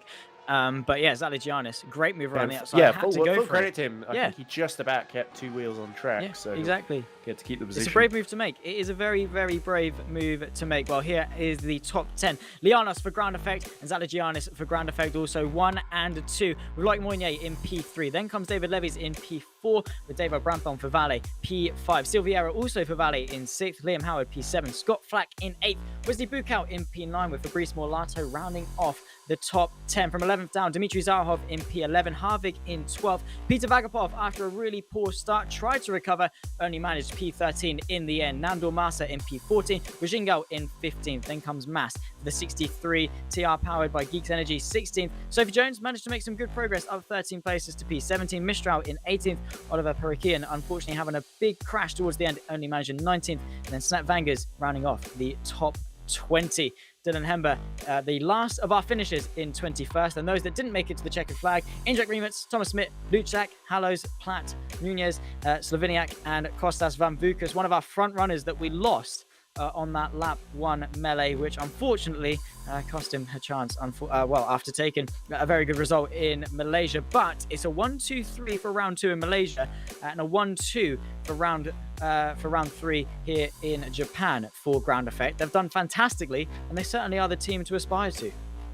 Indeed, and do you want to take us quickly through the driver standings, Zach? Certainly so. So after 3 rounds, Zalagianis, a pretty dominant run of form out at front, 80 points to his teammates 57. Then comes Liam Howard, consistency paying off for him there with 51. Kostas Van Vukas, despite the DNF, stays 4th in the standings with Harvig P5, Mounier P6 with a podium today, going to help him in order to claw some points towards the top 5. Peter Vagapov with 2 8-points runs in a row, P7, with Wesley Bukow in P8. Then comes Silviera and Scott Flack P9 and 10 in the standings. It is pretty close if you count Zalagianis out, because that consistent 30, 25, 25, he is the man to beat. You said he was underrated. People are certainly going to be rating him now.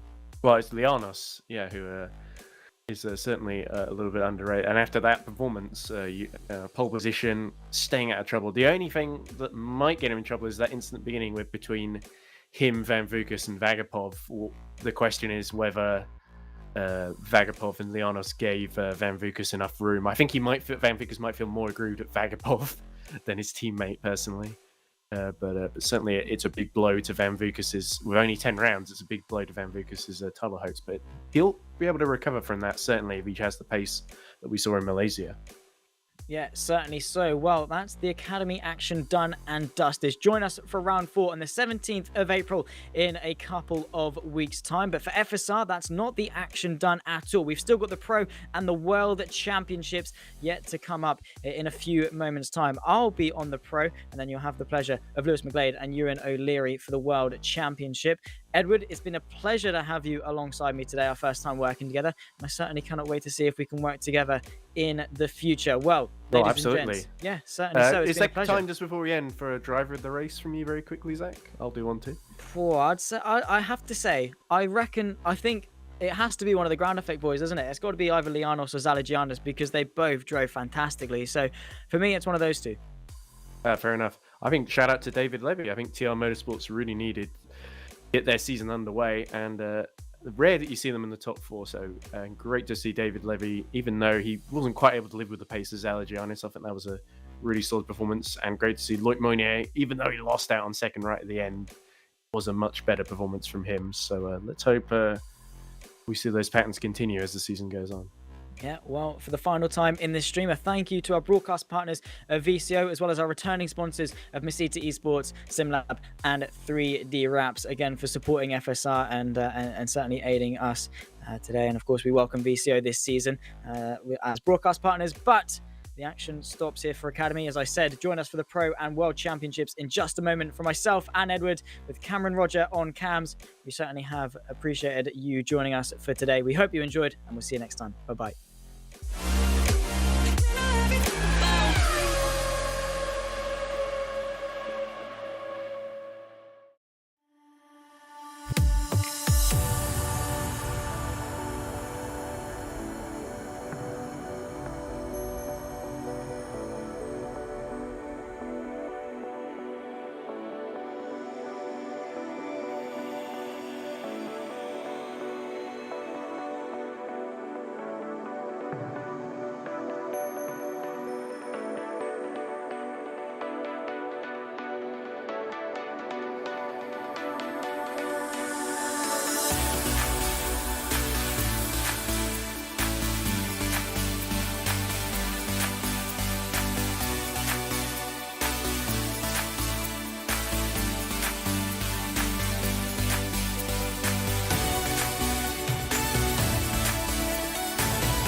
been a real contention, a big wiggle here. Mohammed Patel wins here. Other than Yerde SimRacing.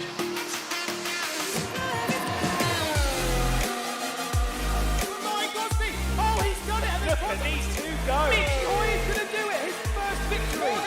The World Championship is done. What a race it's been!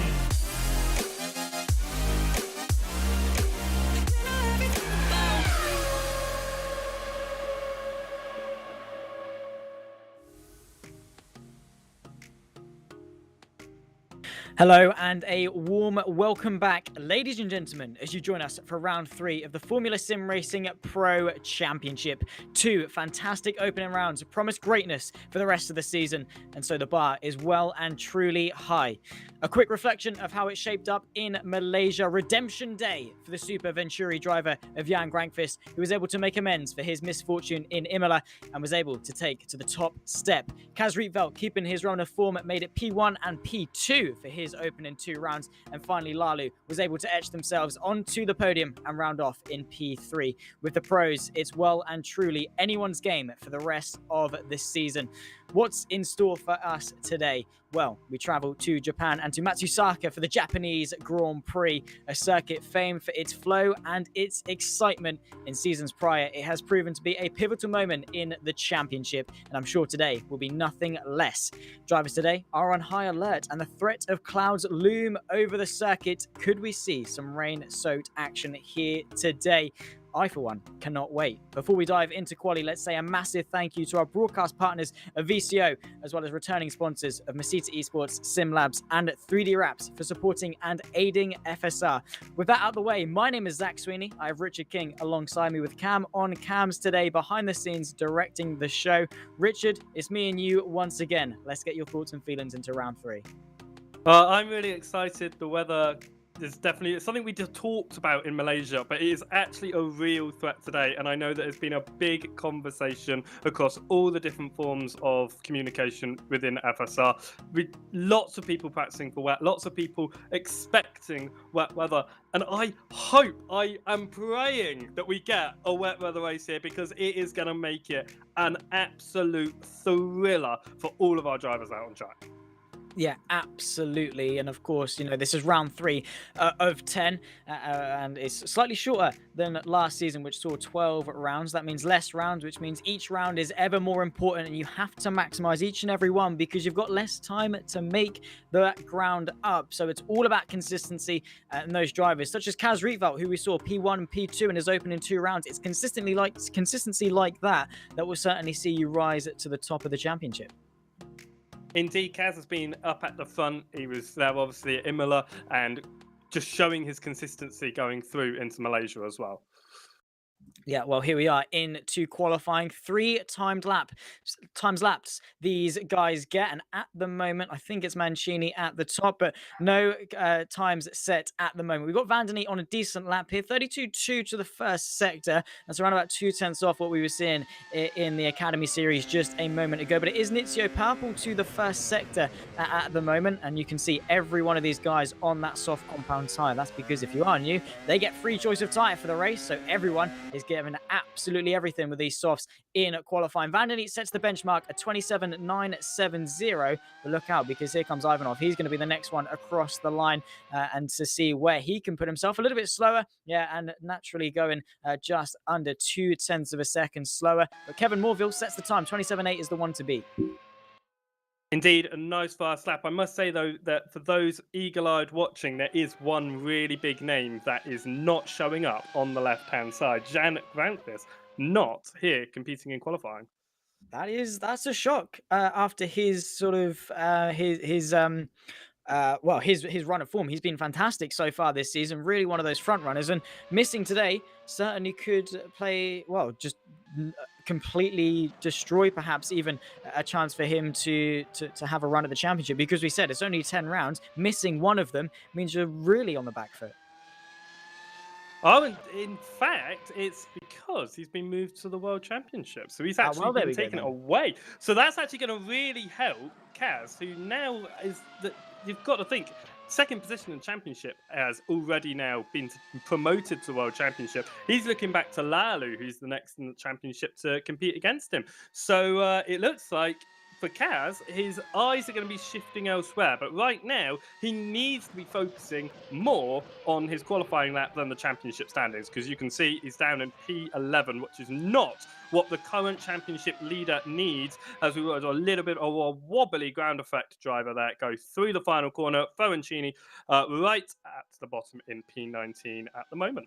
Yeah, well, Ground Effect boasted some good success in the Academy Series, 1 and 2 in round 3, 1, 2, and 3 in round 2. Hopefully they can carry some of that success forward into the Pro Series. But at the moment, Mancini is at the helm, nearly 3/10 clear of Cosmo Prosciutto, his Royal Blue Racing teammate, in second place. Our championship leader, though, as you rightly say, Kaz Rietveld, down in P11, 6/10 off the pole pace. But it is incredibly close, because look at Michaels and Chancellor Pilatus there, equal on their times to the nearest thousandth. So yeah, there is absolutely nothing between them, and that's going to be pivotal, because, you know, it all comes down to slightly braking a little bit earlier here, getting a better exit, getting on the power that a little bit earlier could be the difference between, well, 1, 2, maybe even 3 positions.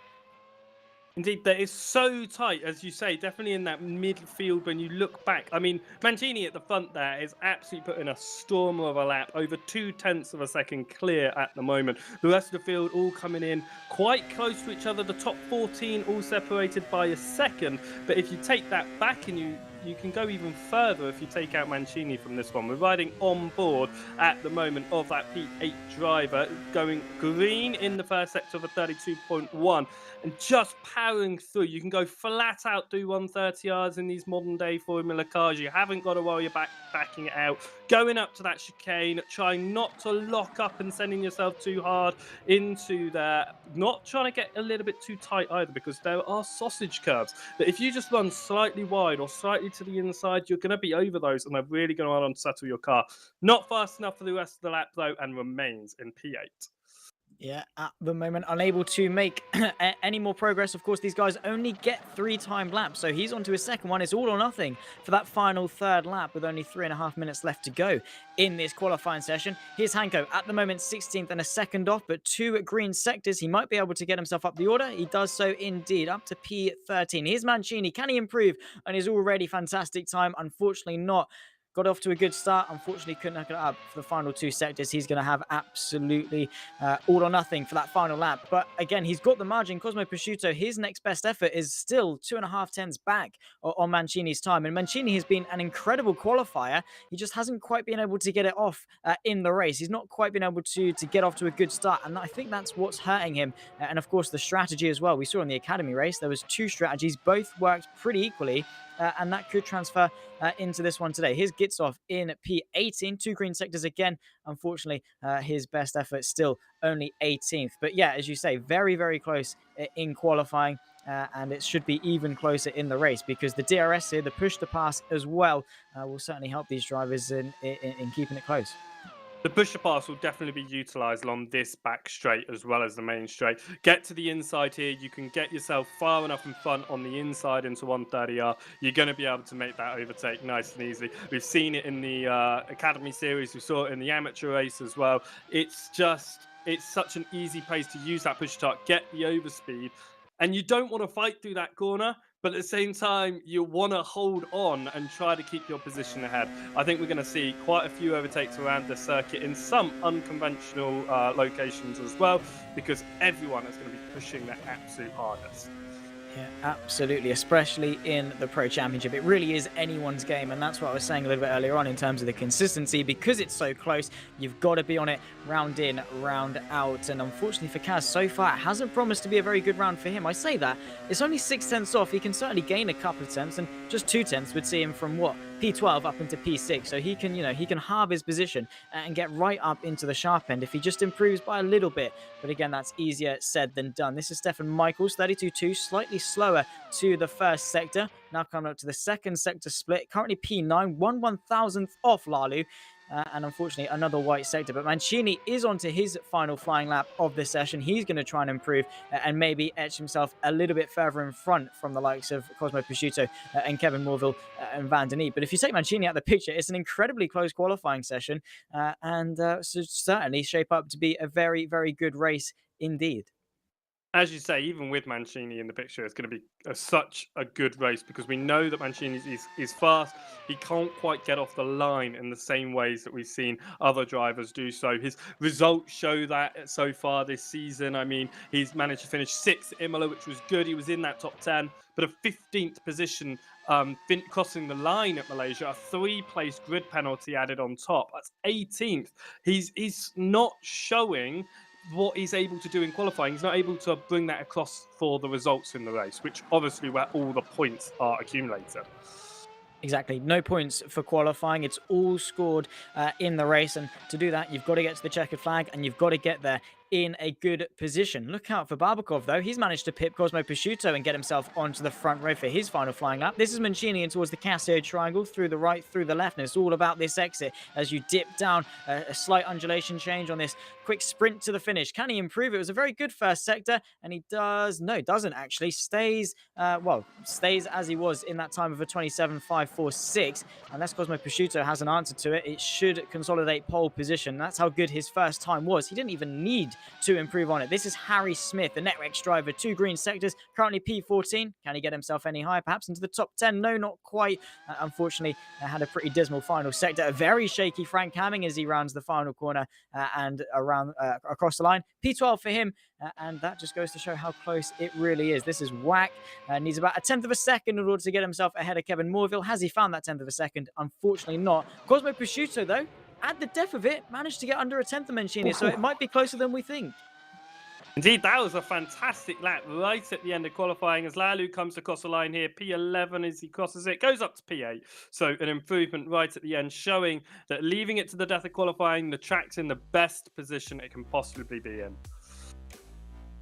Yeah, certainly so. And this is how the top 10 rack up after qualifying. It's Mirko Mancini for Royal Blue, a Royal Blue 1-2 because his teammate Cosmo Prosciutto will join him on the front row with Danny Van Den Eede in P3. Stoyan Barbakov P4 with Victor Ivanov rounding off the top 5. Kevin Morville for Super Venturi in P6 with Thomas Wack in P7. Then comes Lalu, P3 last time out in Malaysia. P8 is all he could muster up for qualifying today. Casper Nizio in P9 with Stefan Michaels rounding off the top 10 for Ground Effect SimRacing team. 5 tenths cover the top 10. Very, very close indeed. 11th down with Kaz Rietveld, our championship leader for NetRex, only managing 11. Then comes Chantabalitis in P12. Frank Hamming P13. Patrick Hanko in 14th. Then comes Harry Smith for NetRex, rounding off the top 15. Fabian Barley in P16. With Ampaditis in P17. Rasmus Andreasen in P18. With Gitsoff in P19. And then comes Ferenczi in P20. 1.7 seconds. Incredibly close. Then Costas Van Vukas for Ground Effect. Had a pretty dismal run in the Academy Series. Didn't really get past turn 2. Unfortunately found himself out of the race. He starts P21 for this race. Well, final thoughts before we go to a word from our sponsors, Richard. I think this is going to be a close race, as you say. It's a real shock to see Kaz so far down the order, but it could be that now we see new drivers up at the front, and this championship is going to get even more competitive going into what is a string of 4 races back-to-back with just a week in between. Yeah, absolutely. Well, as we said, qualifying is done and dusted. We'll see you in just a little bit for warm-up and then the formation lap, then the start of the race. But very quickly, we've got a word from our sponsors and then the hot lap from Michi Hoyer.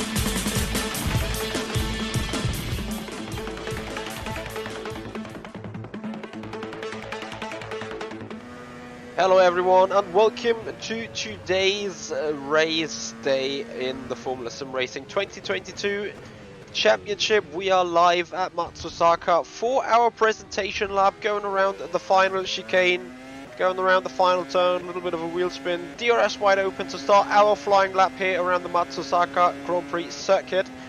Going down the main straight with 220 kph, best overtaking zone into the jailbreaking turn 1. Lots of side-by-side action can be seen here.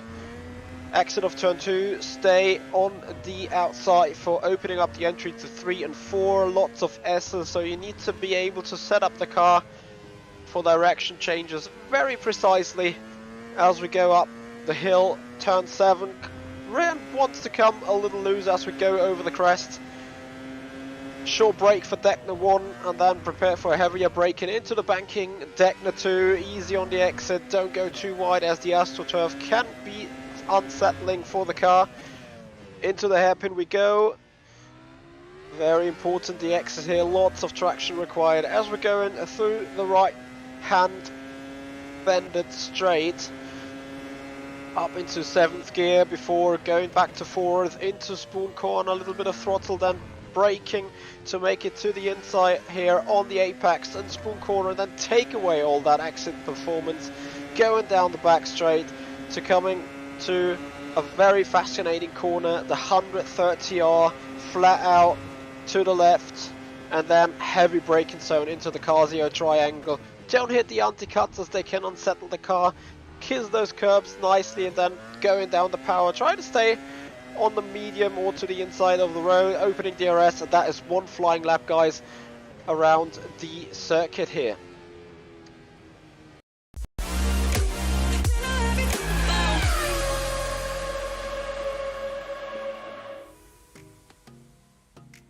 Well, welcome back then. That was a quick word from our sponsors and, of course, the lap by Michi Hoyer, showing you how it's done around this Japanese circuit. One that's very quick, very fast, and very flowing indeed. And I certainly cannot wait for the next 42 laps of the race here, which, you know, Pro always delivers, doesn't it, Richard?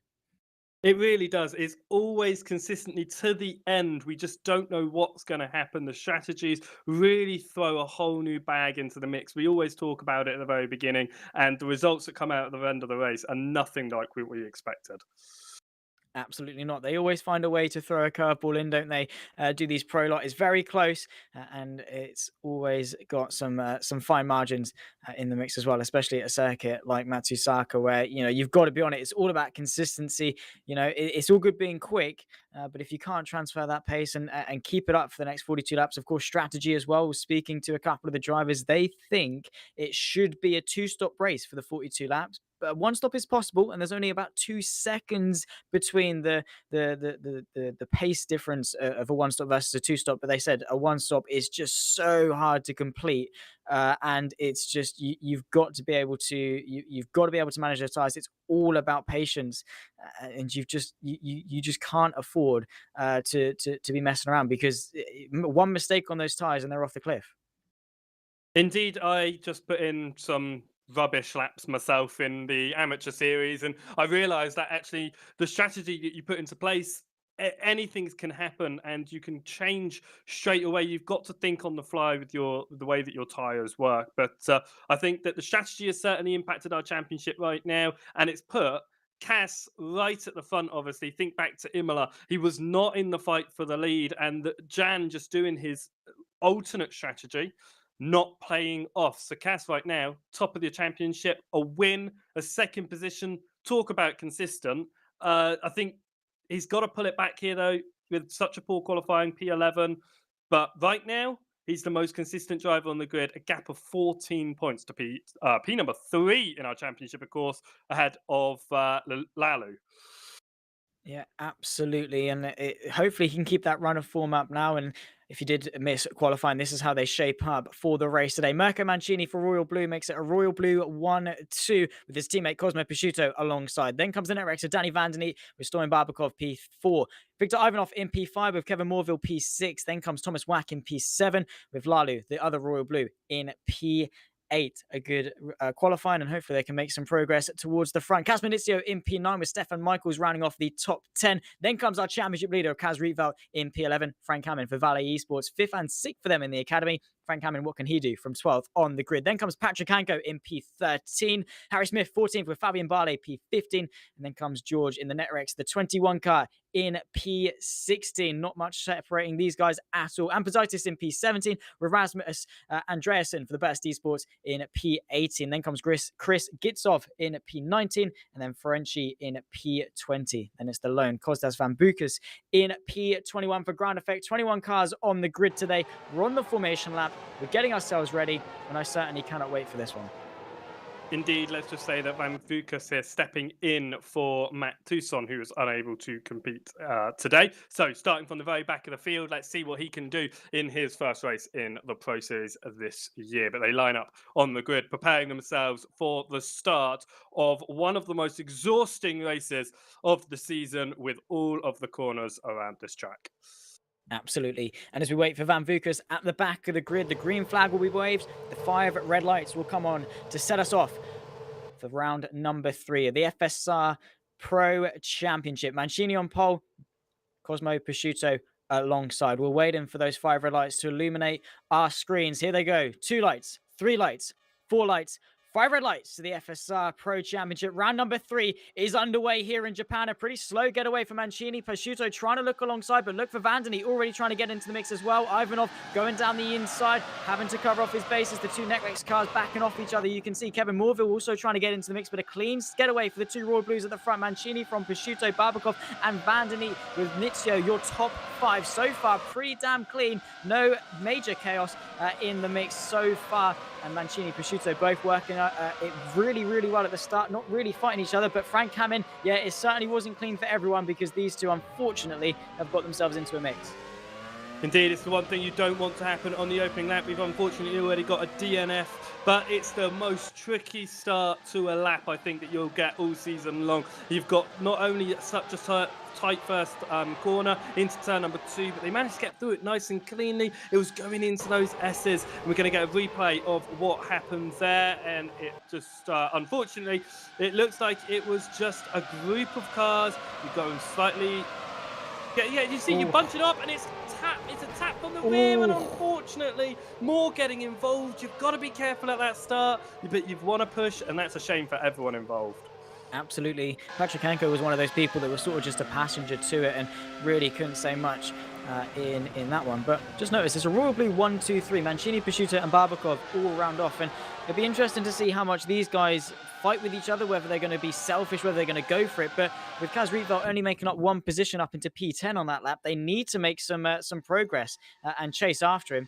But Vandeny is there for Netrex. Of course, they managed to get 1, 2, and 3 in Imola. So Netrex certainly have got some pace. So it might be a battle between the 2 Titanic teams of Netrex and Royal Blue. But he's got Nizio for company just behind, practically pushing him up these S's. Very, very good. Very, very rhythm reliant. Because if you mess one up, you've pretty much messed them all up.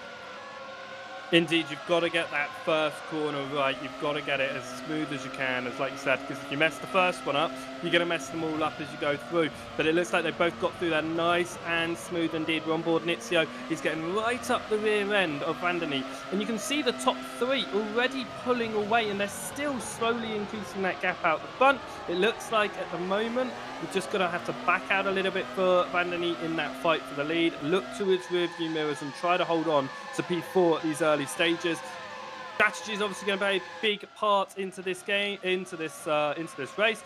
And I think that right now, it's an early doors. We've got Morville on the mediums up at the front there. He's inside that fight. He's looking to try and get involved in that fight for P4. But he's going to go longer than everyone else on the first stint. Everyone on softs. Pay attention to Morville. He was a big hitter at Malaysia with the alternate strategy until, unfortunately, some issues came his way. Yeah, and that's the thing. That alternate strategy can be very powerful if you can make it work. It's all about patience, really. Someone into the pit lane there. Who is that into the pit lane? That's Nizio in? So perhaps damage, or this surely can't be a scheduled stop for him. And they could well be. Yeah, it's a drive-through. He's just driving through the pit lane. Unfortunately, picked himself up a penalty for jumping the start, which is a shame. But it's better to get it done and out of the way now. He tumbles towards the back of the grid, side by side with the Netrex of Ampaditis. On the outside is that of Stefan Michaels. Tries to make the move work, but unfortunately couldn't quite manufacture that one and get himself inside the top 10. And yeah, it's always ambitious going around the outside of these S's, but you've got to be careful. You've got to take an air of caution. You've still got a good 39 laps left in this race. You don't want to be throwing it away too quickly, but if you can get yourself inside the top 10, then why don't you? rFactor has made up an extra position. He's right in this mix. He's just behind Lalu there, and he's definitely making these soft compound tires work. And that's the thing with the pack, is that it keeps everyone close together, and it allows rFactor to keep everything close together. This is what got Mizio the penalty, and it probably was just a very clumsy jump start. Oh yeah, rolling forward before the lights had gone out, so he didn't actually get going until those lights extinguished, but he rolled forward out of his grid spot, and that's an easy penalty. Yeah, clear cut when it comes to jump starts, and it is a shame because it was something so small, but rules are rules, and that's how it shakes up. This is rFactor on the back of Lalu. Can he go for the movement towards the Casto triangle? Lalu just sort of discourages it, bit shaky from the Netrex Grand Prix car of Kaz rFactor. DRS will be in effect soon enough. That'll be the drag reduction system. That'll allow him to open that rear wing flap. But when you're in this train, there's not really much you can do because it's equal pegging. Everything sort of just balances itself out. Bit of a move further back, though. This might be Kaz rFactor going for the move on Lalu. Had a bit of a look. Oh, no, in fact, it's the other Netrex, it's Ampaditis, going for the move on Stefan Michaels. Going for it again. But again, just similar to last lap, unable to get that run. We've seen before how Netrex often go for more straight line speedy orientated cars, but today they seem to be more of a sitting duck. Indeed, they just don't seem to have the speed over everyone else as they have shown previously. Someone who has got speed, though, is Van Vukas, sitting in P12, obviously starting right at the back of the field. Yes, there was the issue in the opening lap, but he's made further positions, and he's showing actually quite a good run, as that was a big wobble there for George as he runs slightly wide. Fabian Ballet going for the overtake on the outside, couldn't quite make it through. I was actually really fortunate that I was able to run a couple of the setups from these pro guys, and I must say to you, the setups, for me, they're uncontrollable. They are so wobbly. They just don't have as much rear end as you'd expect in a car. But obviously that's what makes them faster, but you've got to have so much car control, something I certainly don't have, that you can see why they're wobbling as much as they are, because they are absolutely on the limit. Yeah, and you know, that's the way to be quick, is to have a nice twitchy car. One you can trust is just, I'm going to turn, it's going to come with me, and it's going to stay there. But as you say, yeah, it's very tricky. That's why these guys are some of the best in the business, because, you know, they're able to control this car. They're able to keep it on the road. That's the most important thing. Here's rFactor going to the outside of turns 1 and 2 on the outside of Lalu. Can he make it stick? We're going to have to wait and see. It's the outside of turn 2. Might just have to tuck in behind. I think he might do. There's always going to be a tricky move to make there. And there is a car off. Who is this? This is Thomas Wack, unfortunately. And that's a clumsy mistake. Easy one to make, because turn 2, you're trying to carry as much speed as possible. And we're going to have a look as to see what happened. Going up the inside of the Super Venturi driver might have just knocked him off a little bit. Going a little bit less speed through turn 2 onto the power. Yeah, that is a clumsy mistake, and unfortunately dire consequences. Indeed, a very easy one to make. Fortunately, with the way that he hit that wall, it's just the front wing gone. He can get that car around the track and get it repaired. At this point, I'd say throw on a set of mediums, go for now another 2 stints on medium tyres all the way through to your end. Don't add an extra pit stop. Go for the same amount of pit stops as you originally were. You can see the recovery coming from that. We've seen it in the other series as well, particularly in my the amateur race that I was part of. A lot of drivers having a pit early. They completely changed their strategy up, but it worked out in the long run.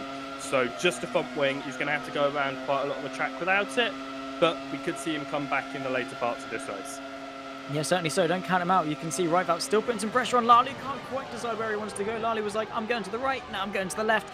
And rFactor, unfortunately, he was just caught out a little bit by that. And Kevin Morville is the one in front. He's on the medium compound tyre. He's losing touch to the likes of Ivanov and Vandeny in front. Here comes Lalu, though, going for the move on Kevin Morville. Going to get that car between himself and rFactor. There's also Stefan Michaels Van Vukas as well, trying to make up some places further back. But Lalu, get in that car. Kevin Morville on those medium tyres will be slower than Kaz rFactor and will be able to hold him up, because Kevin Morville's been holding this entire train up, and that's allowed Ivanov, Vandeny and the top 5 to just break away from this midfield. So Kaz needs to dispatch of Morville pretty quickly if he wants to stay in touch with Lalu. Especially as being on the soft tyres, those tyres are going to be ticking closer and closer to their sell-by date. The mediums obviously can go a lot longer, and I think we're going to be reaching that point for the softs where actually the mediums are going to become the faster tyre in probably about 2 or 3 laps. So if Reitvel's going to make that move, he's got to make it sooner rather than later, because otherwise he's going to see that lovely, beautiful rear end of Kevin Morville in front of him just go away into the distance and be lost for the rest of this stint. Yeah, he needs to maximise these tyres while they're still the quicker one. You are absolutely correct. And Reitvel as well doesn't want to get bogged up behind. He needs to stay with Lalu and use him as a vessel to sort of catapult himself towards the top 5 if he's able to do that. That's the thing with Kaz is even when he's not quicker, he said last week he wasn't confident at Malaysia at all, but was still able to salvage a P2, you know. Second best. That's still fantastic. Here he goes up the inside of Kevin Morville, easy as you'd like it up the inside of the Casio triangle, and now he can set his sights slightly forward, break away more importantly from the like of Stefan Michaels and Van Vukas, who has had a fantastic start, might we add, from P21 on the grid. He's done a great job to get himself inside the top 10. You know, he's an academy driver and he's inside the top 10 in a pro championship, and not only that, he started from the back. So hats off to the Ground Effect SimRacing team driver who, yeah, well, still a long way to go, but he's certainly set himself up pretty well so far in this race, and he's certainly still in the mix. But yeah, now Reitvel 1 second back on Lalu. He needs to just get himself in that DRS, latch onto the back of him, and then try and use him to catch up to his teammates of Van Vliet and Ivanov. Indeed, I mean, at the moment it's the 2 teammates that are running together here, so are they going to work together or work against? That's going to be the question. Obviously, the Ground Effect team doing quite well in the Academy Series as of late, with winning every single race so far, if I'm not mistaken. Unfortunately, being on the track at the same time, I haven't been able to watch those amazing races, but teamwork has been a big part of these pro races. We've seen it from race 1, Imola. We talked about it all race long at Imola, and is it now going to come into effect that we see these Ground Effect drivers who haven't had the best start in the Pro Series? Michael's moving into the top 10 in Malaysia as he goes to the inside onto the grass to try and make the move. That is definitely push to pass enabled, as you can see on the left-hand side. I said it in qualifying, push to pass on that back straight, you can get to the inside, but it looks like Morville maybe looked to the outside to go back up into the chicane, but not going to do it, and he's backed out. But that has not left Van Vukas too far off though. DRS, push to pass once again, disabled push to pass, but he's still got that DRS rearing open, and it's going to be a double overtake for the Ground Effect drivers, moving up now to P8 and 9. Working together very nicely. Van Vukas had the slingshot with that push to pass, which we can now very nicely see. They get 60 seconds of that, in fact, 80 seconds of that over the course of the race through these Pro Series drivers. And it's the Academy, they get 60, and the World Championship get 100. So they get 80 seconds over the course of these 42 laps to use that push to pass, an extra little boost of power, as you can see. Amphiditis getting all sorts of squirrely and clearly showing that these Formula cars are certainly on a knife's edge, especially for a corner like Dunlop, because if you get it just a tiny bit wrong, you're either in the gravel on the outside, you're a passenger and you're going straight, or you clip one rear wheel on it and around you go. So luckily for him, managed to save that and keep it in check. But yeah, Van Vukas doing fantastic. Needs to get after his teammate, stick with his teammate, and work as well as he has been for the entire of this first stint. But to be fair to him, he's actually putting a bit of pressure on. He seems to be the quicker of the 2 cars. He does, and I don't know whether that's just because of the way that he's been able to move up from the start. He hasn't been pushing those soft tyres as hard and therefore has more grip, or whether he is just genuinely the faster driver. But he could have gone for the overtake there. You could see he's stuck behind. Is that to get DRS, or is that because he isn't going for the fight with Michaels? I think we're going to see going up into the turn number 1 and 2 corner, of course, as he comes out. And is that going to be DRS and push to pass? So close as we go for an overtake into P3. Very close. Not quite enough for Ivanov up the inside of Barbikov there, and Barbikov holds on to 3rd, but by no means is this fight over. He's going to have to defend for his life at the moment, with Ivanov right behind going through the S's, and you can see Barbikov slightly off the line there, as Van Vukas has made the pass through past Michaels. Yeah, we're going to take another look at how this one happened. This is Van Vukas, as again very rightly saying, was the quicker car compared to his teammate of Michael, so thought it was very much time and didn't want to hold them up too much. So thought it'd make it an easy pickings with the DRS down the straight and into the top 8, driving fantastically up 13 places in just a matter of a couple of laps. But yeah, Ivanov is trying to ruin the Royal Blue Racing's day and try and split up that podium lockout, but he's driving fantastically, putting the pressure on. This is Ambiditis on the back and looking to the right-hand side. This was very much an easy affair to the inside of turn 1 and 2, and that is as easy as you like it back inside the top 10. But yeah, Ivanov is putting that pressure on Barbakov, and yeah, because Barbakov's really lost touch to his two teammates. Mancini and Prosciutto have just sort of taken off. They're both within 1 second of each other. Prosciutto is there and is closing the gap sort of within that 1 second, but they're just working together, taking off, not fighting together at all. They might have a bit of a battle towards the end if they have the gap, but the most important thing is the team. This is Kevin Morville on the back of George, who well managed to get through, but a big lock up into the Casio triangle. That is unfortunate. Barbakov using his push to pass. You can see in the left-hand side, Ivanov trying to shape up and move down this pitch straight. He might be able to get it done. We're on board with Kevin Morville, who's going to try and capitalize off a compromised George in towards turns 1 and 2. And again, that's as easy as you like it. But those medium tyres, yeah, they seem to have gotten... Well, of course, they haven't gotten slower compared to the softs because the softs deteriorate a lot quicker than the mediums. But Kevin Morville seems, compared to the softs, to have really fallen off.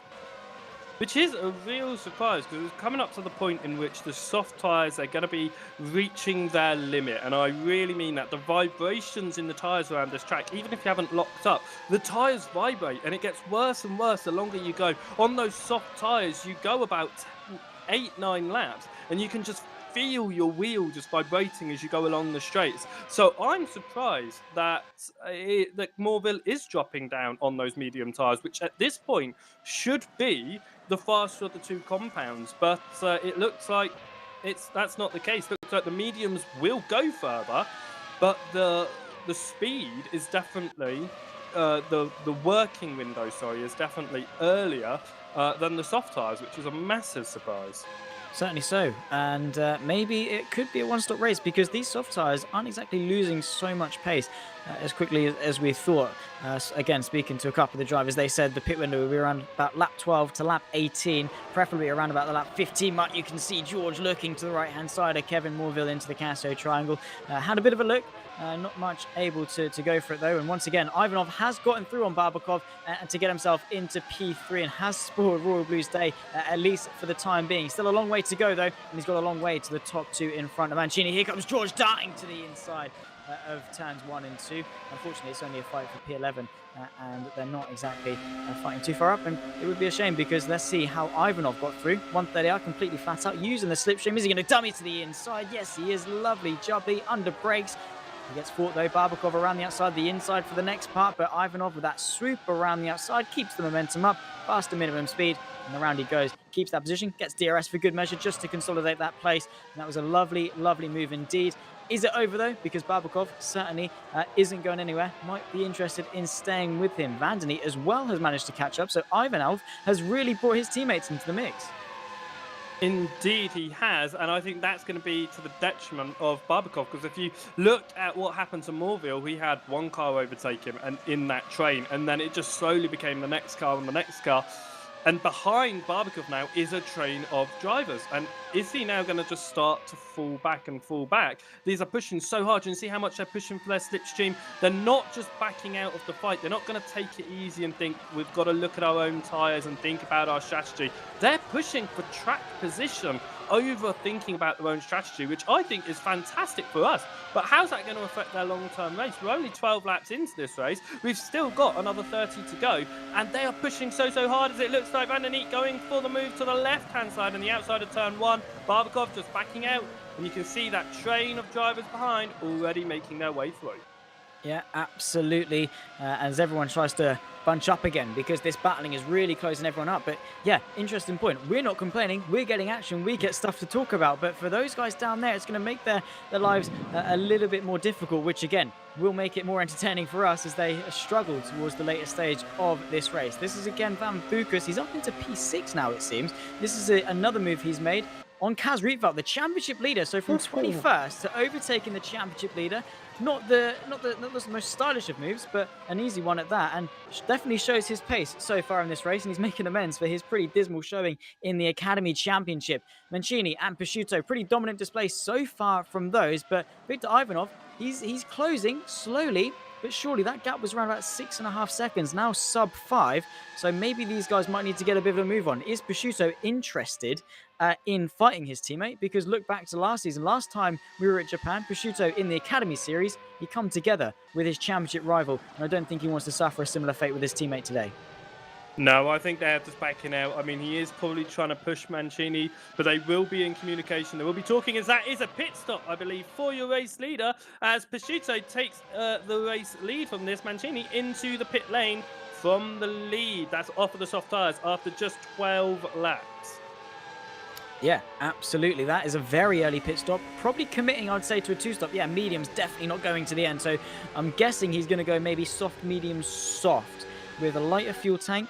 A little bit later on could be the way to go. He's come out in relatively clean air, but I'm sure he's going to catch up to like a Fabian Barley and Andreasen in no time. But that is interesting to note how early he's come into the pit lane, but he seems confident. Is Prosciutto going to respond to that on this lap? Because everyone else seems to have gone for a lap longer. He's the lone wolf in this one. Well, he's certainly the lone wolf from the very front of the field. But what I do think is actually this is too early for a soft, medium, soft. Looking at it, this looks like a soft, medium, medium, because otherwise if they're gonna go 12 laps again at the end, they've got to go. Well, how many laps is that? I'm trying to do maths in my head really, really quickly, and that's terrible for me. I think that's about 20 laps on, not even more than that. 19 laps on the Give or take. Give or take, yeah. So I think that's more the strategy that would probably go, is the soft, medium, medium. And I don't know if that's the right strategy, actually. Look at how Morville started to drop later on into the medium stint. Is it possible that going longer on your soft tyres, getting onto the soft, medium, soft strategy would ultimately play out better, as it looks like Barley going to the outside of Andreasen after 130. Can't quite do it into the chicane, and that's going to get the sausage curb. That's going to really hinder his exit, and now Mancini, obviously on his lovely fresh set of medium tyres, will try to get up to P number 8. It is DRS, no push past though, not wasting it on an overtake down at the back of the field. He's going to back out, he's going to hold on what is now P number 7. Yeah, and Cosmo Prosciutto, his teammate, come in and just look at that undercut. 2 seconds he managed to clear him by. That would have been about 1.5 seconds relative to where they were before they both come into the pit lane. That's with Mancini getting involved in a bit of traffic as well. So the undercut certainly is the powerful force here at Matsusaka. Lally also deciding to, I don't think he's come in actually, and he's just behind his teammate, so wouldn't have put up much of a fight for those two anyway, but it is important for Mancini to clear these guys in front, Barley and Andreasen just in front. Barley trying to find a way through as those soft tyres of Andreasen will start to deteriorate and those medium tyres will start to get a bit of contact between the two as he tried to go for the under and over. And unfortunately couldn't manufacture that move on that particular occasion. But you can see Mancini is biding his time because he doesn't want to throw it away. He knows he's got the pace. Might not be on the most ideal strategy in the world, but we'll have to wait and see how that happens, because maybe for Royal Blue, their tyres can go a little bit longer than the likes of Kevin Morville's. Here's Barley having another go, not even using his push to pass. Andreasen is, though, all the way down this straight, draining quite a lot of it as they go through 130. Quick flick to the left. Andreasen under pressure. Barley is going to dummy him to the inside. How late can he break? It's late enough.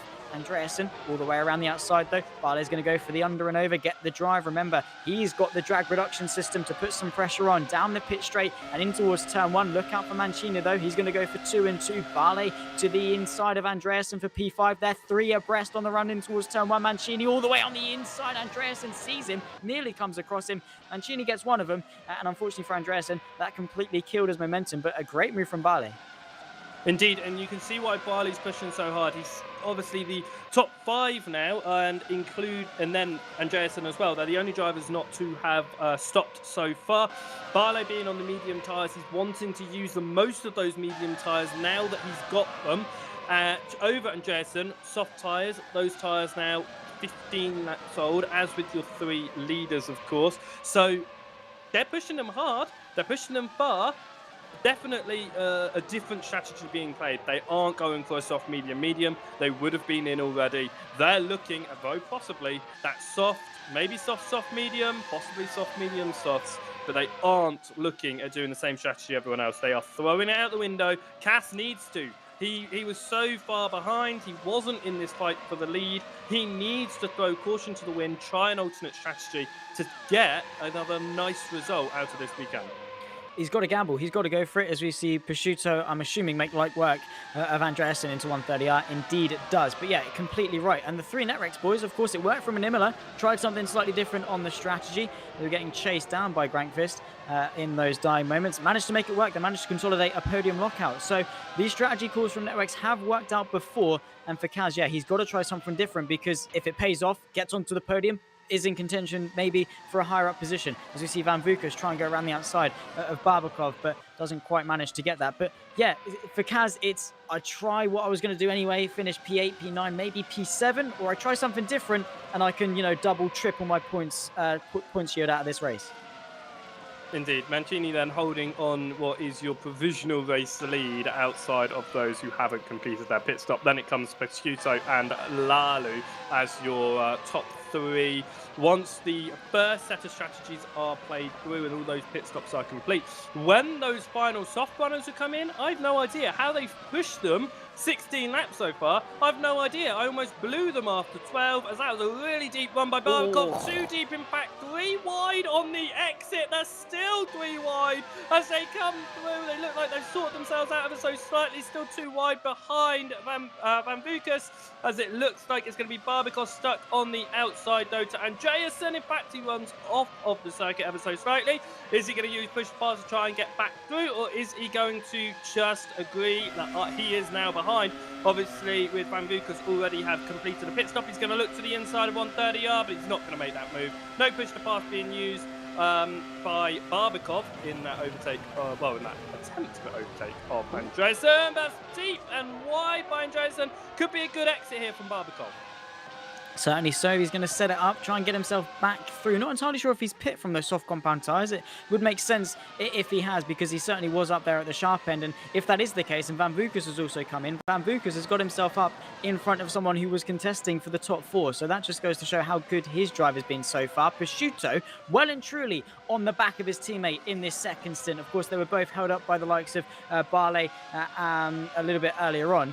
But Prosciutto certainly has kept with him. Might be the quicker of the 2 cars, but again, Royal Blue will be saying, we need the points, boys. Let's just bring it home. Let's have a nice team result, and hopefully, hopefully for us, they have a bit of a fight. We'd love to see some inter-team rivalries, but as a team, they have a job they need to focus on. But Prosciutto, that will surely be a little bit frustrating, because surely for him, he knows he might be a slightly quicker. Still going on between these guys. Andreasen being a bit of a mobile chicane as Stefan Michaels tries to negotiate his way through on the exit of the hairpin, using that slightly better tyre, better grip, and getting off of the exit of the corner allows him to just drive straight in front. Prosciutto is still there with his teammate, and remember, this is the fight for the provisional race lead. They are 1 and 2, but if they don't fight, it just goes to show how good these two are working together.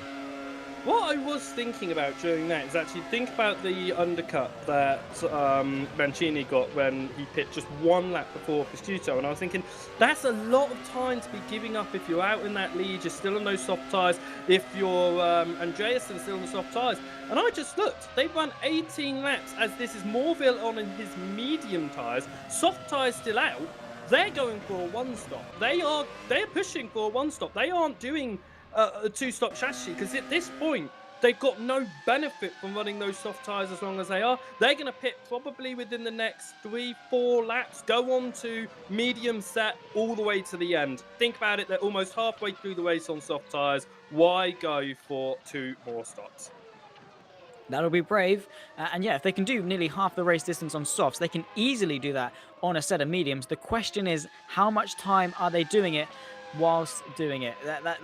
How much time are they losing whilst doing it, I should say. And they've got to be careful, because, people can make steady progress, and they will make light work of these guys if they can catch up. It's not easy to defend if you've got that big of a tyre deficit, but it's a risk. They're willing to take it. They're saving that time in the pit lane. They're minimizing themselves that time in the pit lane. They're going to save themselves probably, between 18 and sort of 23 seconds if they can pull this off. But that's 23 seconds that they're going to have to, maintain those tyres and keep them within a good window of pace. You can run these tyres for quite long, as they have proven. Is that Ivanov into the pit lane? I think it might have been. Indeed, it is. He's the first of the NetRex boys to come into the pit lane, unless Kaz rFactor followed him in.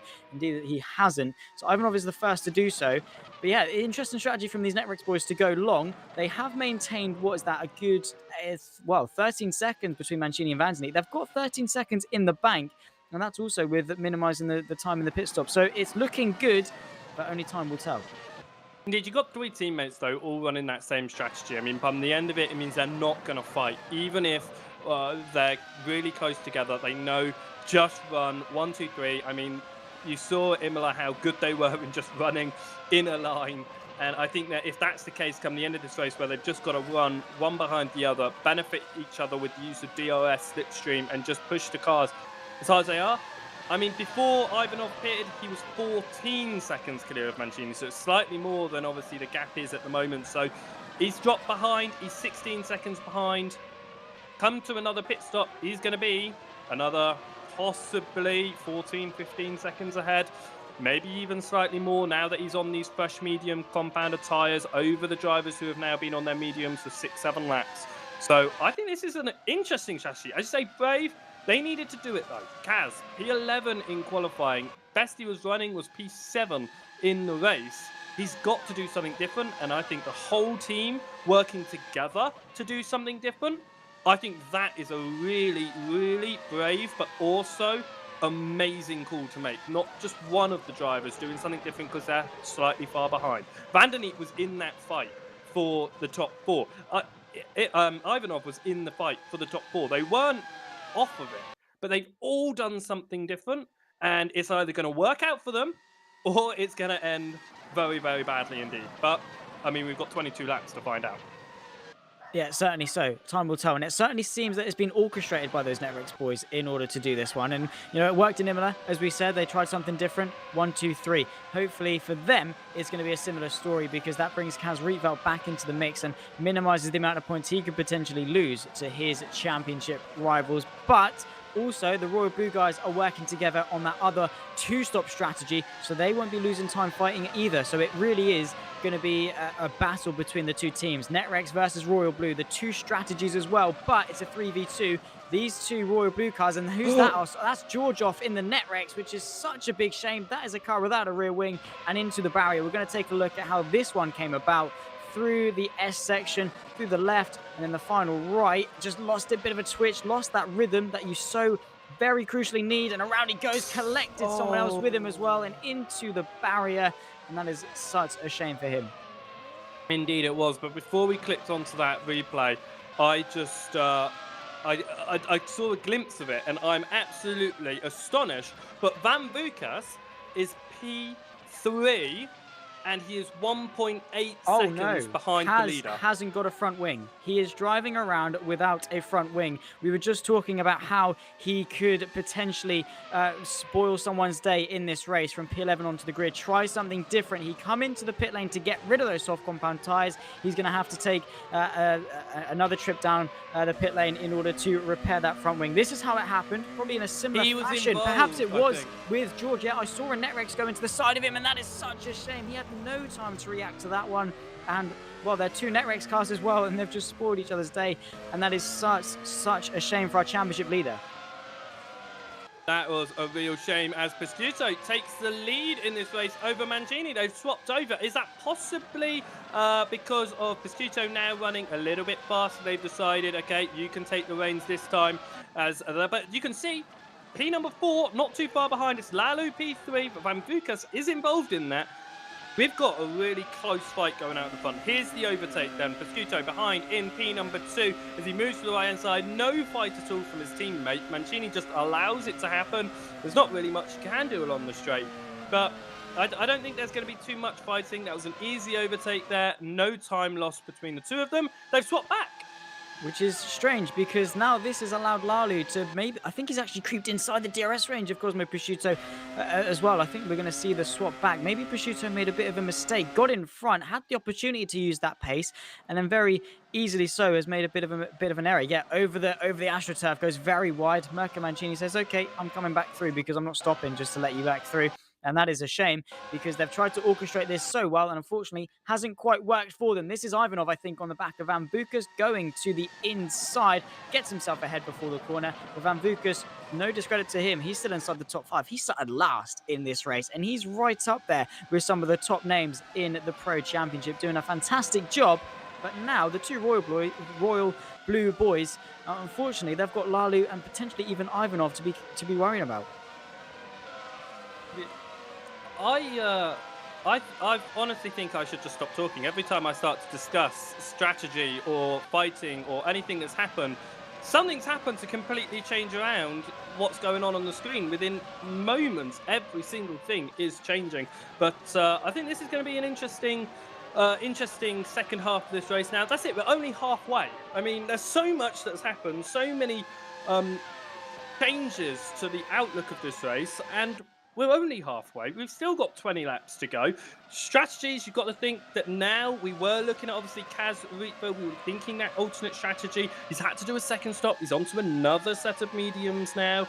But you've got Barbakov, soft tyres, already with one stop. So he's going to be going for a double soft stint. You've got Morville, who started on mediums. He's on the soft tyres. So you've got to think the strategy's still up and down the field. There's late play going into it because you can think the early pit stops, they're going to have to pit again. The late pit stops, I mean, if you stay out of trouble, unfortunately, some are not staying out of trouble. You've got such a good position at the end of this race. If we go for another overtake, it looks like Amphidisis goes to the outside of Barbakov, makes that move for P6, as Michaels is looking to get past Vanderneet for P number 8 as they run in line into turn number 1 and 2 there.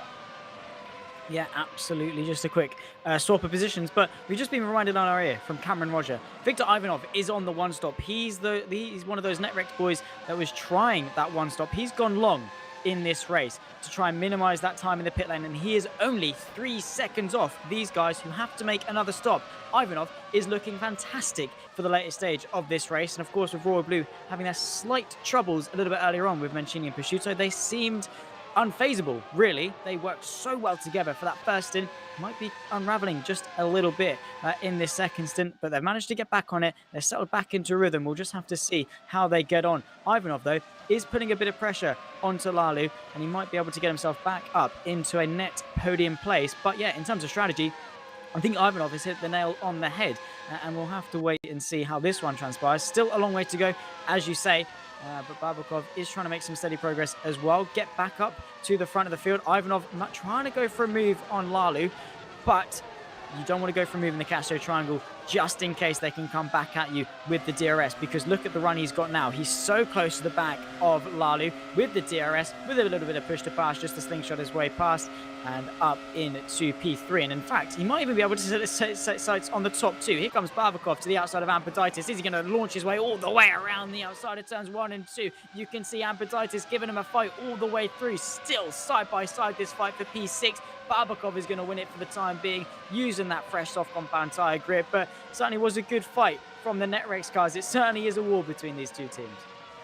It really is. It's been fantastic fighting up and down the field all day today, and you can just see the amount that I'm amazed that Amphiditis stuck it in as long as he did through that corner. They got so close, but that's showing the limit that these drivers are pushing to. They aren't just backing out of the fight. They are pushing as hard as they possibly can for every single position. Of course, they don't need to. 18 drivers left in this race. No matter where you finish, you're going to get points. But, you know, a measly 3 and 4 points. Who wants that? I'm a racing driver. I want to win. I want to get the most amount of points possible, and I'm going to push as hard as I possibly can. Most drivers on those medium tyres, of course. We're going to start to see now whether those soft tyres do actually have a longer working life, because we saw in that first stint, Morville on the mediums started to drop back on the softs around him. Are we going to see Barbakov start to move forward again once those soft tyres get into a good working range? we certainly could, but Ambiditis hasn't let him out of his sights at all, really, because he's now putting the pressure back on Babakov down the pit straight. Babakov looking in his mirrors, going to the right-hand side. Is Ambiditis going to go inside? Yes, he is. A car's exit in the pit lane, though, and he's going to have to avoid him back up the inside, back into P6. Great little battle between these guys, but that certainly could have ended disastrous because of the relative speed between those two cars. I think Ambiditis was so tucked up behind the rear wing, he pulled to the right, then saw the car, and he might have had, might need a change of underwear for that one. We're going to have another look at it. Ambiditis in the slipstream, using that DRS, looking to the right-hand side. There's the car leaving the pit lane, darts to the right-hand side, had to thread the needle through, but still managed to make the move stick. And the more they fight, the more Babakov is going to get held up in this fight. So it might just be a steady state fight for P6. Van Vukas has consolidated himself well inside the top 5. Prosciutto and Mancini still within that 1 second, and that looming threat from the one-stopping Netrex of Viktor Ivanov. Indeed, you can just see though that the leading two pulling away. They've got to find the time now, but they're on the medium tyres. Ivanov on the fresher mediums, pitting about 7-8 laps later than the two leaders.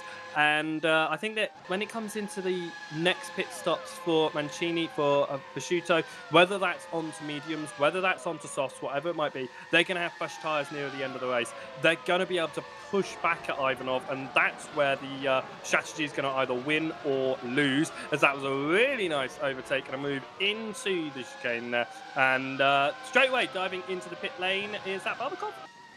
I think so. I think it was, yeah. Van den Neat managed to get through. Babakov into the pit lane, getting rid of those soft compound tyres. Van den Neat as well is one of those people on that one-stop strategy. Still only 7.5 seconds off the likes of Mancini and Cosmo Prosciutto, who we both think certainly will have to take another trip into the pit lane for a fresh set of boots. So don't count out these guys at all. Those that are trying the one-stop, those that are gambling, those that are being very patient, very careful on the tyres, because very easy to get frustrated and want to get involved in the mix, but they have to think, no, I have a job to do. This is going to work. It's going to come back for me towards the end of this race. If I get too impatient now, if I start pushing a little bit too early, I'll ruin that chance a little bit later on. So it's all about patience, and that's really going to separate the good from the great. Ivanov, though, he's balancing, keeping those tyres in a good window and keeping the pace up, because he's closing in on these two, and he's the one that has to nurse these tyres to the end. Whether he's still managing to keep them, save them to the end is a different story, but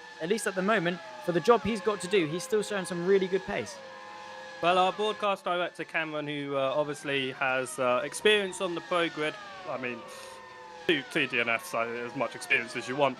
He says that it's actually it's probably better to have Ivanov to come in for a second stop, go on to the softs near the end of the race, and absolutely bang out as many fast laps as he can, and just push them really, really hard, and he'll have a better opportunity, thinking that he's only 1.5 seconds behind these lead drivers.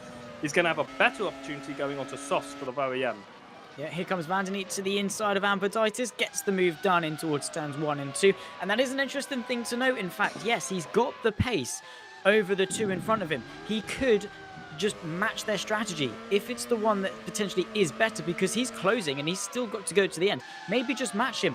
Don't have that don't be suspended in anticipation to see what happens towards the end of the race. Match their strategy, take the fight to them, and then win it on track, because if he goes long and he's stranded on old tyres and they catch up, he's got nothing he can do. At least this way, he's put himself into the driving seat and he can do something about it. He can get after him, and then we might be able to see some overtakes. But Mancini, Prosciutto, I think Ivanov's really lost touch to his teammates. Of course, Van den Neat has got, I think, just trampled down in some traffic. Reitveld as well had his troubles a little bit earlier on with George. So Van den Neat's by himself. Ivanov, sorry, is by himself. And I think Mancini and Prosciutto are going to try and let him know that. Indeed, obviously, before we had 3 drivers up at the front running the same strategy, and now you're the only driver on it. You don't have that defense behind you to hold up the drivers as they come on their charge. You are one man by yourself, 2 fast drivers. Look how close he is. Look how close he is to the back end of these 2 drivers, and I'm pretty sure he's going to be able to get involved in a fight with them before any more pit stops come into play. It's going to be how early do these leading 2 drivers come in, and what tyre do they choose? Do they in fact go for another set of mediums, or do they extend these mediums just a bit further than they would want to get onto soft tyres and try to defend off Ivanov with the same set of compound tyres, because being on the medium tyres, you're at a disadvantage. And I don't think that your two race leaders, the two drivers that have been controlling this race from the start, will want to suddenly be the drivers at a disadvantage come the end of this race. Absolutely, and he is now within touching distance of our top two. These medium tyres for these two certainly are deteriorating. Ivanov's tyres are going to be slightly better. His pace has proven to be fantastic as well. And now it's a 3-horse race at the front of the field. Mancini and Prosciutto, they haven't fought each other. They haven't held each other at all. And still Ivanov has been able to close this gap and is right on the back of him now. And Prosciutto, for his own race, might need to think that he needs to get a move on, might need to get back past Mancini if he wants to consolidate a good position in this race. We'll have to wait and see how that one conspires. But yeah, Ivanov doing a fantastic job, and we'll have to see how the strategy pans out for him. Lalu as well is still within touch and distance. He's there. Van Vukas recently has come into the pit lane for a fresh set of soft compound tyres, presumably to the end of this race. So look out for him to be pretty quick as well. But Ivanov, that's Mancini into the pit lane. He's biting the bullet. He's committing to come in. Prosciutto all by himself. It's a 1v1. Royal Blue Prosciutto versus the Netrex of Ivanov. I think that'll probably be soft tyres. That's 13 laps to the end of the race. I mean, we're going to have to wait and see what tyres are put on. Mancini is, in fact, soft tyres. So, yeah, pushing hard to the end. Ivanov's going to want to come in around the same time. We've seen how the undercut, how much time you can gain in just a single lap on the undercut. Yes, Ivanov's on the fresh mediums, but if he's going to come into the start, he's going to want to do it at the same time as Prosciutto. He's not going to want to lose too much time. That being said, at the moment, over Mancini, there is a lead of 20 seconds. So there is quite a large gap back to what is effectively our net race leader if everyone was to come in for a second stop. Yeah, absolutely. Van Vukas was able to get the undercut on the Royal Blue of Mancini. In fact, has the track position on him.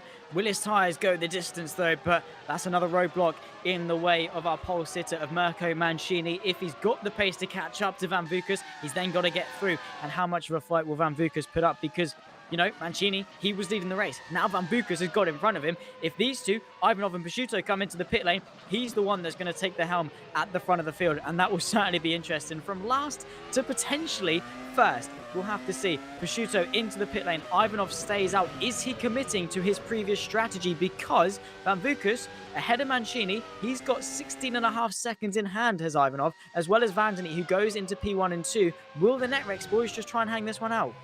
Yeah, he's going to stay out. They are not going to come in again, especially Ivanov, because he's noticed now Mancini is behind Van Vukas.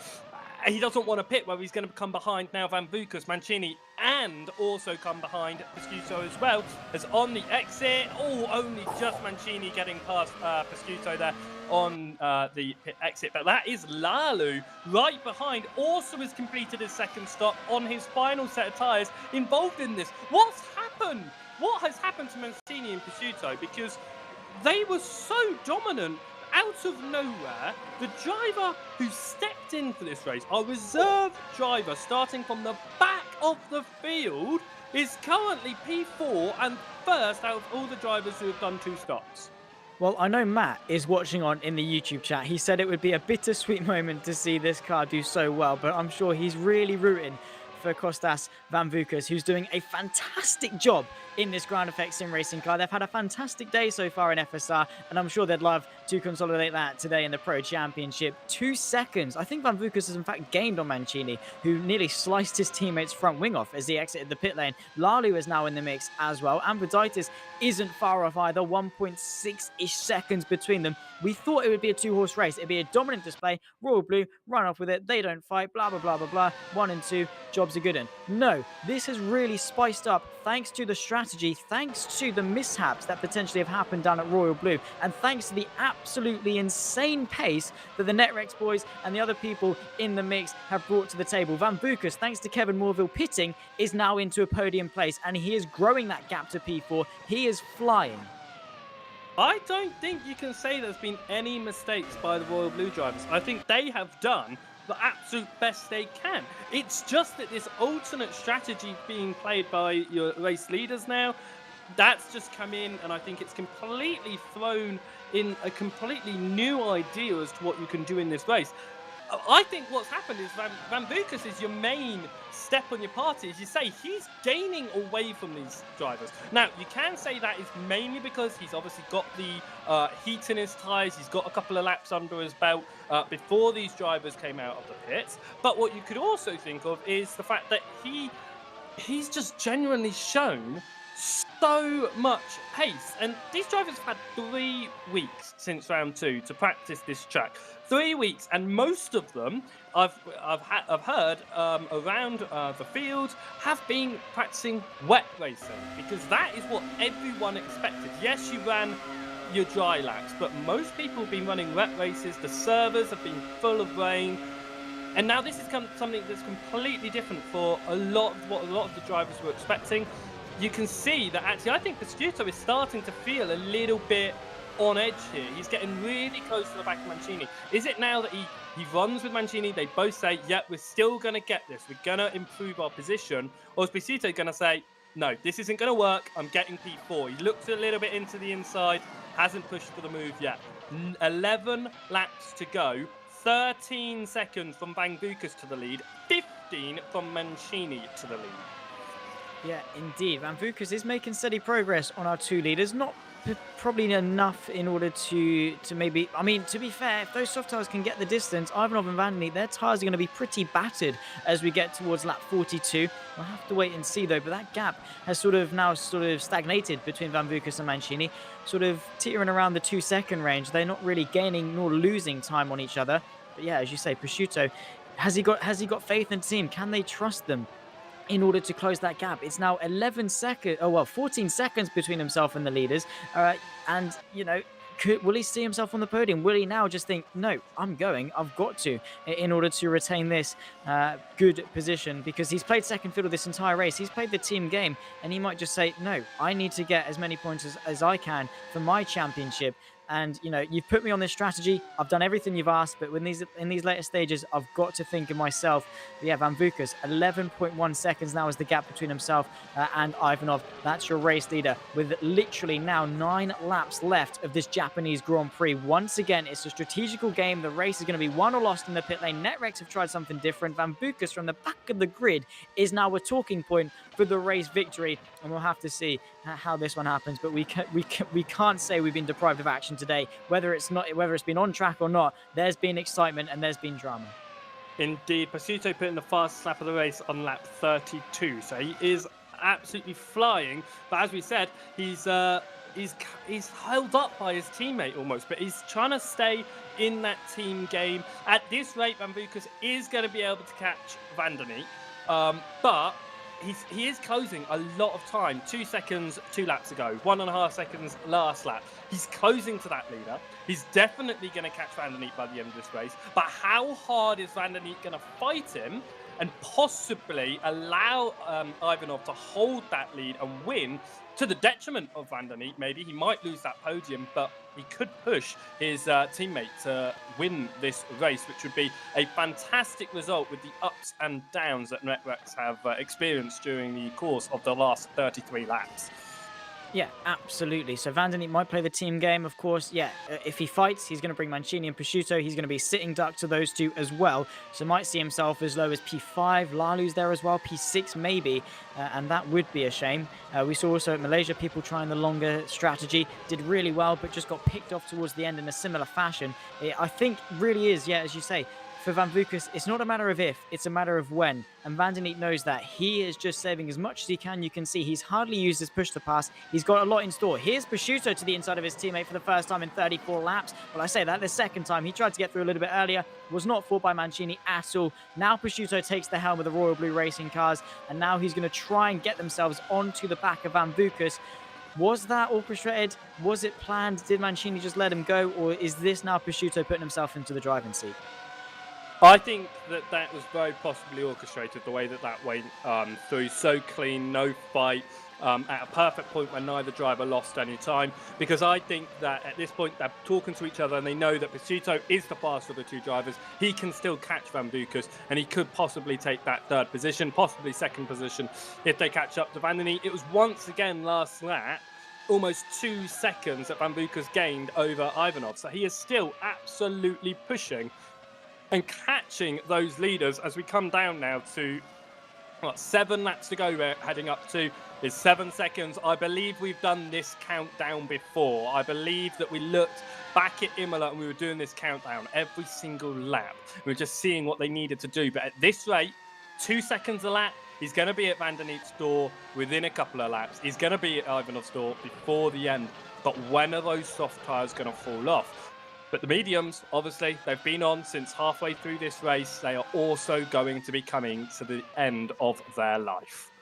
Yeah, but those soft tyres, I think now we're going to start to deteriorate or get to a point in their lifetime similar to those medium tyres, and we'll have to wait and see how that balances out in terms of the drop-off point. Those mediums will hit the cliff, probably you have to expect before the softs, but remember, Van Bucus got the undercut on Mancini, and that was what enabled him to get himself into this position. This is Fabio Barley having a horrible time into the hairpin. And his wheels well and truly knocked out of alignment, and a spin for good measure into the barrier. And that is a shame because Matsusaka is a punishing circuit. Indeed it is, and you could just see the tyres not facing the direction that you want them to face, having to have the wheel almost completely to the right just to get it to go forward. So some issues there going up into the chicane, not great for him. But back towards the lead, looking at our last lap times, and once again it was an improvement on Van Bucus catching up, not as much as he would have hoped for that time, only about 1.3 seconds last lap, but the gap is still closing, and the gap now to Van der Neet is less than 3 seconds, and you can see them within the same camera shot now. And I think that's showing you how much Van Bucus started P21, was inside the top 10 within the opening 10 laps of the race, and it was a name that literally we were just thrown by Cameron at the very beginning, saying that he's stepping in, he's just a reserve driver today. We're like, okay, it's good to know. Little did we know that it was important to know, because he has stepped in and he is showing his absolute dominant pace that he's got in this car in the Pro Series, when he's just been racing, he's showing his skill in that Academy Academy Series. Where has he been? Why is he in the Academy Series? We need him in this Pro Series every single week. He is an absolute superstar to be able to pull from the back. Yeah, absolutely. He has driven brilliantly, faultless you could even say, because he's put himself in the position to be where he is now. He's driven fantastically and you can't fault him. He's now within that 1 second range, flirting on the edge of it though. He's nearly there, and once he's in, he's then going to be able to close that gap exponentially, get right up onto the back of Van der Neet, and we'll have to see what sort of defense Van der Neet can put up in order to protect his teammate, who's 5.5 seconds up the road compared to Van Bucus. He's going to try and hold his offense, and as the laps tick down, so too do the opportunities. Van Bucus is going to be looking at the lap counter. He knows what pace he's got, but has he got time on his side? That is the question. 3.130R. He is within 1 second. He will get the drag reduction system. It's only a matter of time now until he gets himself into second place. It's amazing. 10 laps to go. We were talking about, can Mancini, can Pacito, can they hold off first and second position? We've completely written them out the picture. They're down in P4, P5. They're not really catching up to these leaders at enough of a pace that we could see a fight going on by the end, I think. This has completely changed the race on its head. It's three drivers who've, been there, but not been a name for the contention to win throughout the whole event. And now, dying stages, final 5 laps, it's all about them. Ivanov leading your way, Van der Neet, P2, right on the rear end. Van Bucus looking to take that second position. As you can see, it's got the Tucson name on the front of the halo. It's not his car. He's stepping in, and he's stepping into some very, very big shoes right now, because he's going to look to the inside of P2. Can't do it. A little bit of a lock-up, it looked like, because of the way that the car just adjusted its angle. Coming out, though, of the hairpin. He's right on the rear end. Are we going to see push to pass coming down towards 130R? I think we are. I think this is where we're going to see our overtake. How smooth, how quick can Van der Neat get out? Is he going to be using push to pass on the exit? I believe so, to try and hold this position. Here they go. No push to pass from either of them. That is interesting. Oh, there you go, Van der Neat using push to pass right at the end of the straight. This could be looking for a DRS from Van Bucas and just going for the move up towards turn number 1. Yeah, absolutely. He's all over the rear end now of Van der Neat, isn't he? How much push to pass has he got left? Has it all big slide there? That's completely ruined his chance, his momentum, and he cannot be wasting opportunities like this. He's got the DRS. That's going to help him latch on and reel back the time he's just lost in order to get onto the back of that Van der Neat, that Netrex car just in front of him. But without that mistake, probably could have got it there. But now this is an extra lap. This is a lap lost that he's got to catch after Ivanov. I don't think he can do it. I'm not confident that he can do it. But again, we didn't think he'd be up here at the start of the race. So we'll have to wait and see what he can do. It really is a time will tell race because, yeah, this really wasn't the running order I would be expecting at all. Mancini has managed to get back in front, of course, Mo Prosciutto. But Matt Tucson, yeah, he's going to be watching on and cheering Van Bucas on. We need him in this Pro Series because he hasn't had the race experience yet. He retired from lap 1 in the Academy Championship. And he hasn't had this race experience. He's jumped in to the second highest category in FSR, and he's put on a show. Indeed, he has. You saw how close he got through in the hairpin there. Not really an overtaking location, so he stayed behind. They are together catching Ivanov.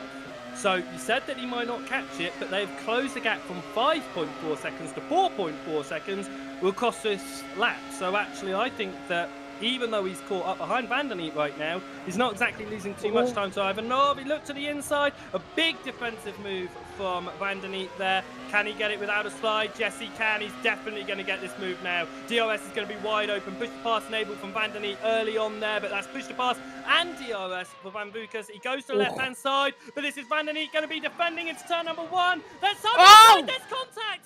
This around goes Van Bucas, and that's going to be his podium chances gone. He is down to P5. He is down to P number 6. I can't fault anyone for that. That was a racing incident. But what a shame, right in the dying stages for a driver who's about to get a podium in his maiden pro race. Here we go on board Van Bucas, looking for the outside of turn number 1, and he just turns in. And around he goes. Just a little bit of contact. Let's ride on board with Van der Neat for that move. He moves to the right. He goes defensive. He moves back to the left just to squeeze up. Make sure he gets his run. It's turn number 1. Just a slight tap, isn't it? It no, really isn't no, much. he's And that lost is it. that. He loses it by himself. He wasn't and then helped. There's contact. So he was helped afterwards, but he had started to slide before. I think he probably could have held it if he didn't get tabbed, but he did start to slide before the contact happened. Yeah, absolutely. Now Mancini has taken the helm. He's the one now putting the pressure on Van der Neat to the outside of 130R. We're certainly getting a fight for P2. It's not the one we were expecting. Van der Neat stays ahead. Mancini tucks in behind. Is he close enough for a send into the Casio triangle? No.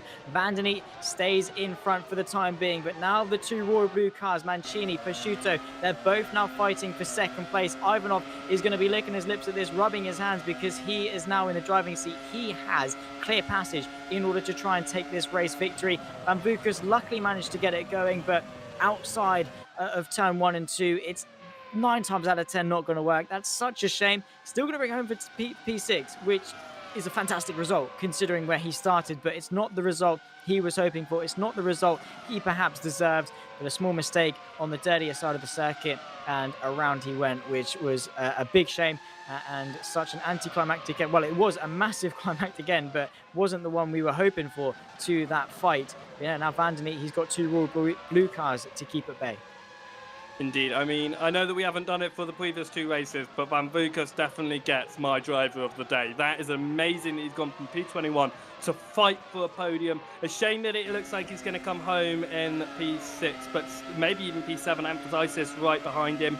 But it looks like, you know what, he's proved that he's here to fight, and he's proved he needs a seat in this Pro Series, and I hope he gets it before the end of this year because he is proving his worth. As here goes Mancini to the left-hand side. Van der Neat not leaving any room whatsoever, but he's got the overlap before 130R. He's up to that position. Vandeny is going to get the DRS, of course, going on to the main straight as they come up to the final few laps of this race. But Pizzuto is going to look also, that's going to be 2 drivers with DRS, both going for P number 2 as they go along the main straight. Here we go. Here we go. Vandeny, can he put some pressure on? He's using his push to pass. He's closing the gap. Not quite enough, but he's kept Pizzuto at bay, and he might be able to keep that P3. I think that's what he's going to be able to have to try and consolidate now. That's all he can, really, as Van Vukas is now trying to make some... Well, he hasn't, actually. He's lost the place to Amboditis. His tyres must be shredded as Kevin Morville gets past on Barbakov as well. But Ivanov, clear passage. A lap and a half left to go in this race. 5.5 second lead. Mancini is not going to be closing that one down anytime soon, especially now his tyres are a little bit burnt out from that one. But can Pizzuto get past on Vandeny? He's proven to be valiant in defence. Can he keep him behind? Lalu's also in the mix as well. Vandeny's defence might cost him dearly, but if he can keep him behind, he's going to consolidate a Netrex 1-3. Indeed, we talked about consistency. Ivanov getting P3 at the opening round in Imola, not competing at Malaysia, so we needed something strong. You needed to fight back, and he's definitely done that. The alternate strategy paying out, showing what could have been for Kaz Reitfeld if he hadn't got caught up in the incident with his own teammate. He could have got yet another podium position, but here goes Pizzuto on the outside of 130R. There's a little bit of contact going into the corner, but he's got it on the outside. Vandeny definitely backing out very slightly going into that corner. Lalu right on the rear now, a little bit of a slide from Pizzuto as they go up to the final lap of this 42-lap race, where every single moment has been filled with action as we go side by side. Lalu to the right-hand side, the inside of Vandeny. Is it going to go a bit cleaner this time for Vandeny? Yes, it is. He's going to have to give up the position, but he drops down to P number 5. Lalu, what a great move up to P4, and that is now a 2-3-4 for Royal Blue Racing. What a result, and I know that they were hoping for first, but I think with the strategies being played, this is a good result for them. Ivanov, though, still leading away, 4.5 seconds clear. This is his race to throw away this last lap. Yeah, absolutely. Just needs to keep it clean. He hasn't got long left to go. Just about half a lap or so. Mancini has made some progress. He's pushing. He's trying to take any chance that he can. But Ivanov, I think he's chilling. He's just trying to bring it home. He's using a bit of push to pass just to keep it there. We've got a bit of front wing on the circuit. Not quite sure that's from any of our top contenders. In fact, it's Fabian Barley again having some misfortune going on to the final lap. Unfortunate for him. Mancini has tried to close the gap, but on board with Ivanov, he has played this strategy to perfection. His pace has been unrivaled in this second stint. He's been an absolute tyrant of this race from the first pit stop onwards. He did something different with the strategy, tried to work with his teammates. He was a lone wolf left out in front to fight the 2 Royal Blues. He's done a fantastic job. He exits the Casso Triangle through the final right-hander, the short run to the line, and Ivanov wins round 3, the Japanese Grand Prix for the Formula SimRacing Pro Championship. It's a fight between the 2 Royal Blues. Mancini and Pizzuto come home in formation with Lalu just behind there. It's a 2-3-4 for Royal Blue. Then comes Vandeny in the Netrex, Amboditis, the other Netrex in P6. Van Vukas, bittersweet for him, stepped in for Matt Tucson, was in for a shout for at least second place, maybe even the race win. It's only 7th, but a round of applause to him. He is the star of the day. He's done fantastically. From 21st on the grid to 7th is a feat in of itself. The fact he was even remotely in with a chance of the race victory is astonishing. Our championship leader, Kaz Reitfeld, though, not his brightest day. Indeed, Ivanov, 66 races in the Pro Series and his 4th victory to boot. What a great result that was for him. A fantastic alternate strategy really played out, and you can just see what it could have done for his teammates if there weren't any other issues. But as you say, start of the show for Van Vukas. What an amazing result for the driver stepping in just to fill a seat, and he has proved he needs that seat. I know that there's definitely going to be some shivers going down the spines of a few of those Ground Effect Pro drivers as to where they might be after this event, because that was a great job of Van Vukas, and definitely he needs a spot on that grid now. But Ivanov, you can see getting celebrations in with his teammates. I mean, I don't think we've had a clean celebration yet, have we? There's always been something going on at the end of the race that has caused a crash or a loss of a front wing. Let's see if we can get some clean celebrations in, please, guys. But what a race that was. Edge of my seat the whole time, and it kept on changing. Everything we said, something different happened, and I can't wait for the next race, Zach. Neither can I. And we said before it would be a fight between Netrex and Royal Blue. Today was no different. It was Victor Ivanov, your victor for the Pro Championship, with Mirko Mancini and Cosmo Prosciutto 2 and 3. Then comes Lalu, good set of results, 3rd and 4th over the last 2 rounds for him. Then comes Danny Vandeny, rounding off the top 5. Ambazaitis for Netrex in P6. With Kostas Van Vukas, again, our star of the day for the Ground Effect Sim Racing team, coming home a bittersweet P7. Kevin Morville P8, with Babakov P9. Disappointing for him after his show in qualifying and that first stint in the race. Stefan Michaels rounds off the top 10. Kaz Rietveld, our championship leader, or is he? P11 at the end of the day, with Andrew Sayan in P12. Thomas Wack, after a pretty-ish day for him, comes home P13. A couple of mistakes crept in. Casper Nizio P14, with Frank Hamming rounding off the top 15 for Valley Esports. Then comes Fabian Barley P16, Harry Smith 17th, and Patrick Hanko, the last of those that made it to the checker flag, in P18. Those that didn't, George in the Netrex Grand Prix in P19, and Chris Gitzoff rounds off the grid in 21st. That was a fantastic race. Before we round off, Richard, in fact, Kaz Rietveld still just about is our championship leader. I say just about. 13 points he's got over Lalu, but just look at how close that is and how close it's going to be over the rest of the season. Indeed, it is really going to be really close, and I think that is showing now the consistency that Kaz had at the beginning. It was going to be there. You could see that before his issue, but right now, that's going to put a hit into his championship lead. Yes, not as big as you sort of would expect. It's still quite a huge lead. 13 points over Lalu, 14 over the race winner here today, Ivanov. But I think that if he's going to keep on having those small issues, he said that he wasn't great at Malaysia. Fortunately, that turned out to be quite a good race for him. We've still got 6 rounds to go. Anything can happen, and this race shows you, look how much action happened in just 42 laps. What's going to happen in 6 more races, and some amazing tracks lined up for the rest of the season too. Yeah, absolutely. I certainly cannot wait. Join us then for the Pro Championship in 2 weeks' time on the 17th of April for round number 4. And whilst that's the Academy and Pro done, do not miss the FSR World Championship over on the VCO channels and still on the Formula SimRacing channels as well. But yeah, as we always say, massive thank you to VCO for coming in and aiding FSR this season as well. A massive thank you to Mesita Esports, 3D Raps and SimLabs also for returning and sponsoring Formula SimRacing. Well, you've got the World Championship in just a few moments. You'll have Lewis McGlade and Ewan O'Leary in the commentary booth for that one. But Richard, it's time to say goodbye from myself and Richard. Have a good one. Bye-bye.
on a race he's going to win. Beautiful circumcision, a big wiggle here. Mohammed Patel wins here. Other than Jurgen Simoncic.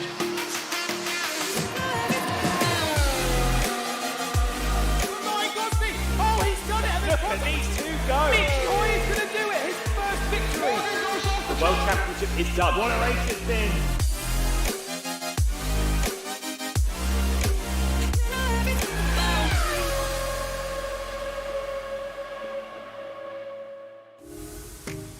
We return again to the land of the rising sun, a fantastic track for racing that has seen its fair share of drama both in the real world and the virtual.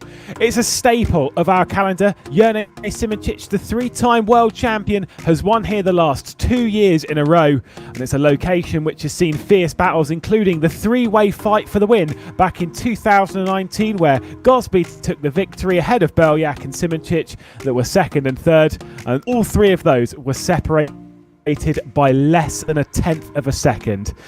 On the western side of the Issei Bay sits the city of Suzuka, and up in the hills around the city sits this wonderful racetrack. Matsusaka, as it's known here, is a circuit which provides its challenges in a whole host of ways, from setting up the long straights as well as the twisty corners, to the lack of runoff, and potentially the weather getting involved as well.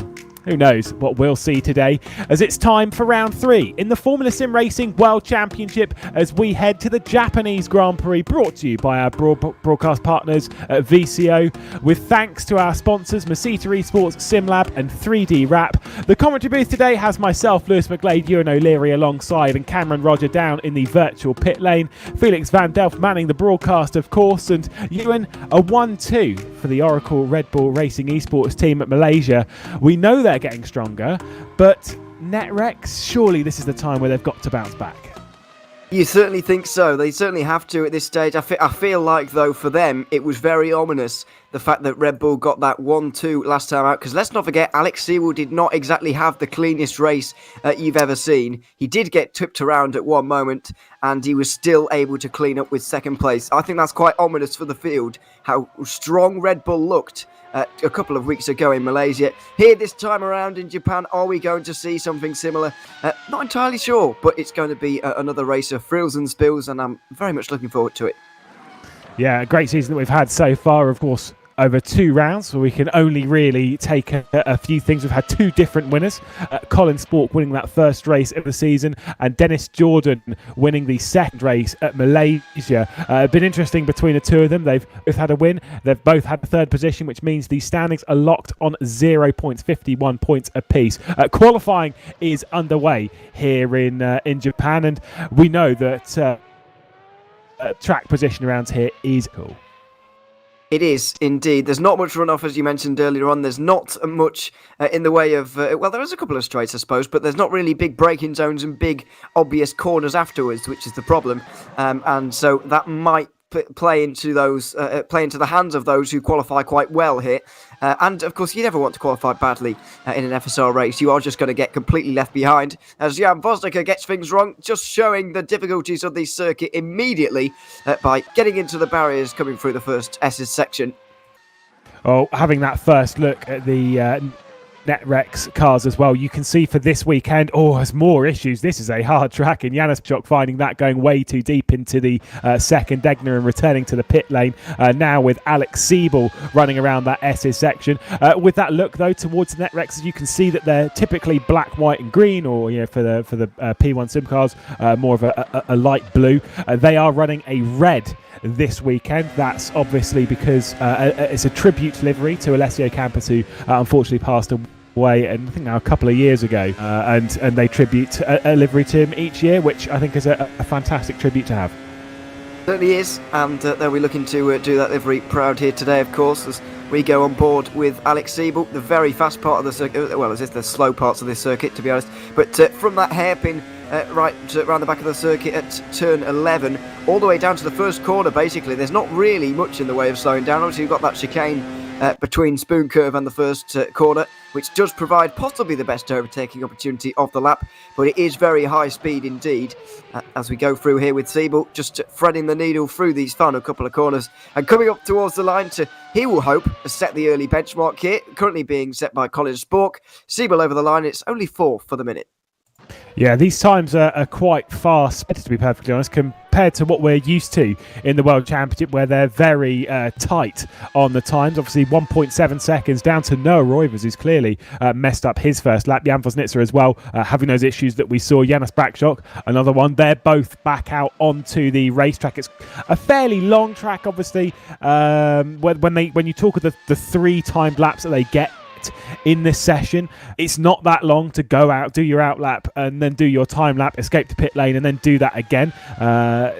It's kind of one of those things that's maybe not too tight, but if you're a little bit lax with your timing and qualifying, you might get caught out and you might lose a lap. Yeah, you've just got to be. It's not hard to get it right, really, when you're on your own. So you've just got to be sensible about things, really, and keep your head screwed on, and you'll be absolutely fine. But there's Brakshock here. Starting a lap right now. We don't actually have anybody else on a lap, so it's a good chance to have a look on board as to the difficulties of this circuit, and you can see them immediately through the first right-hander already getting away from him, and I have noticed that in the open.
Well, welcome back then to Bridge here at the Matsusaka circuit for the Japanese Grand Prix and the Formula SimRacing World Championship. Unfortunately, some technical issues. There you go. See, I'm having some technical difficulties. I wanted to put the 2 words together there, Ewan. Obviously, qualifying not going to plan. Race control at the moment, just trying to figure out how they're going to piece this one together right now, and we'll keep our fingers crossed through the race and such. But obviously the idea would be to restart qualifying and get straight back out there in the race and hope that nothing happens again. Yeah, I think that's the plan. I don't really know. They're currently discussing about what to do, and hopefully we'll get to qualifying pretty soon, and then we can get to the race, we'll hopefully enjoy that. But yeah, just a few issues, if you like. Thank you, mate. You're welcome. Are we going to make that a thing now? Yeah, I actually might. But Nice. So there we are. Enjoy that. But no, yeah. Hopefully qualifying coming up soon. It's just mean though, because all the things that I say about you, I can't say on air. That is true.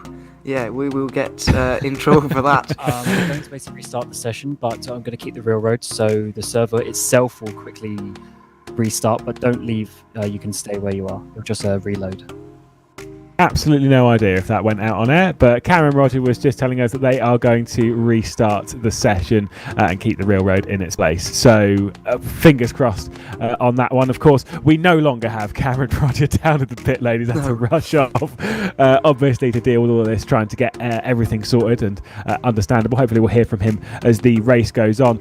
Ewan, this was a race that people were expecting to be moist, shall we say. There was expectations this was going to be a wet race. I was told this morning that it was a very high chance of wet.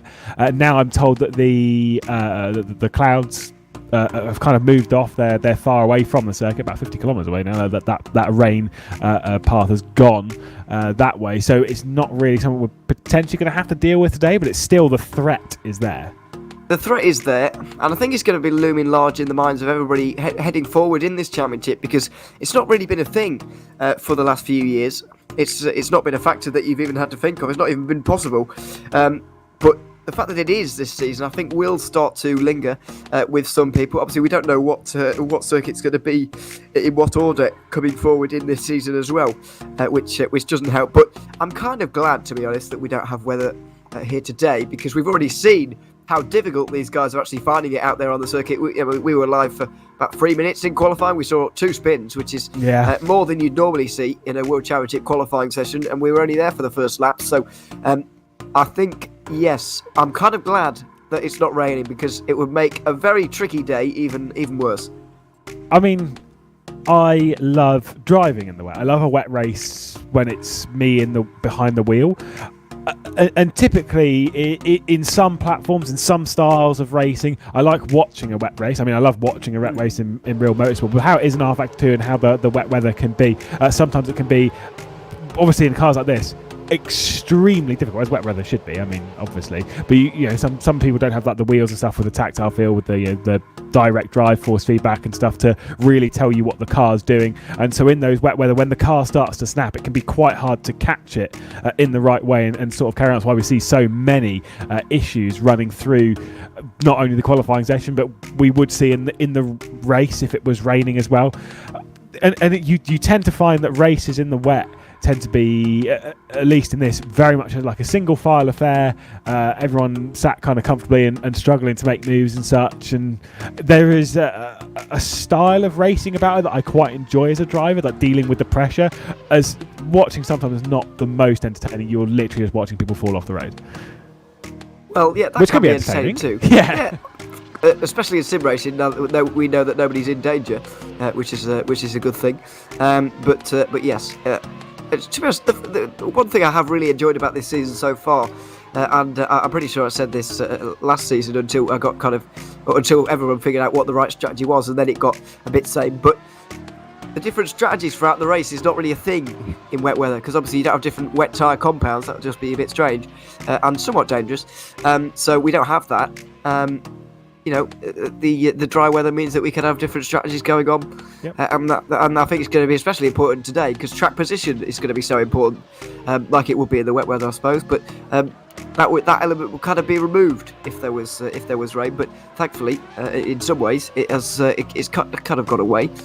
We're very unlikely to see it, and we'll have to wait until further on in the season to see a race like that. I do feel like we're going to see it at some point this season, even if only briefly. It must turn up at some point. I've got no doubts.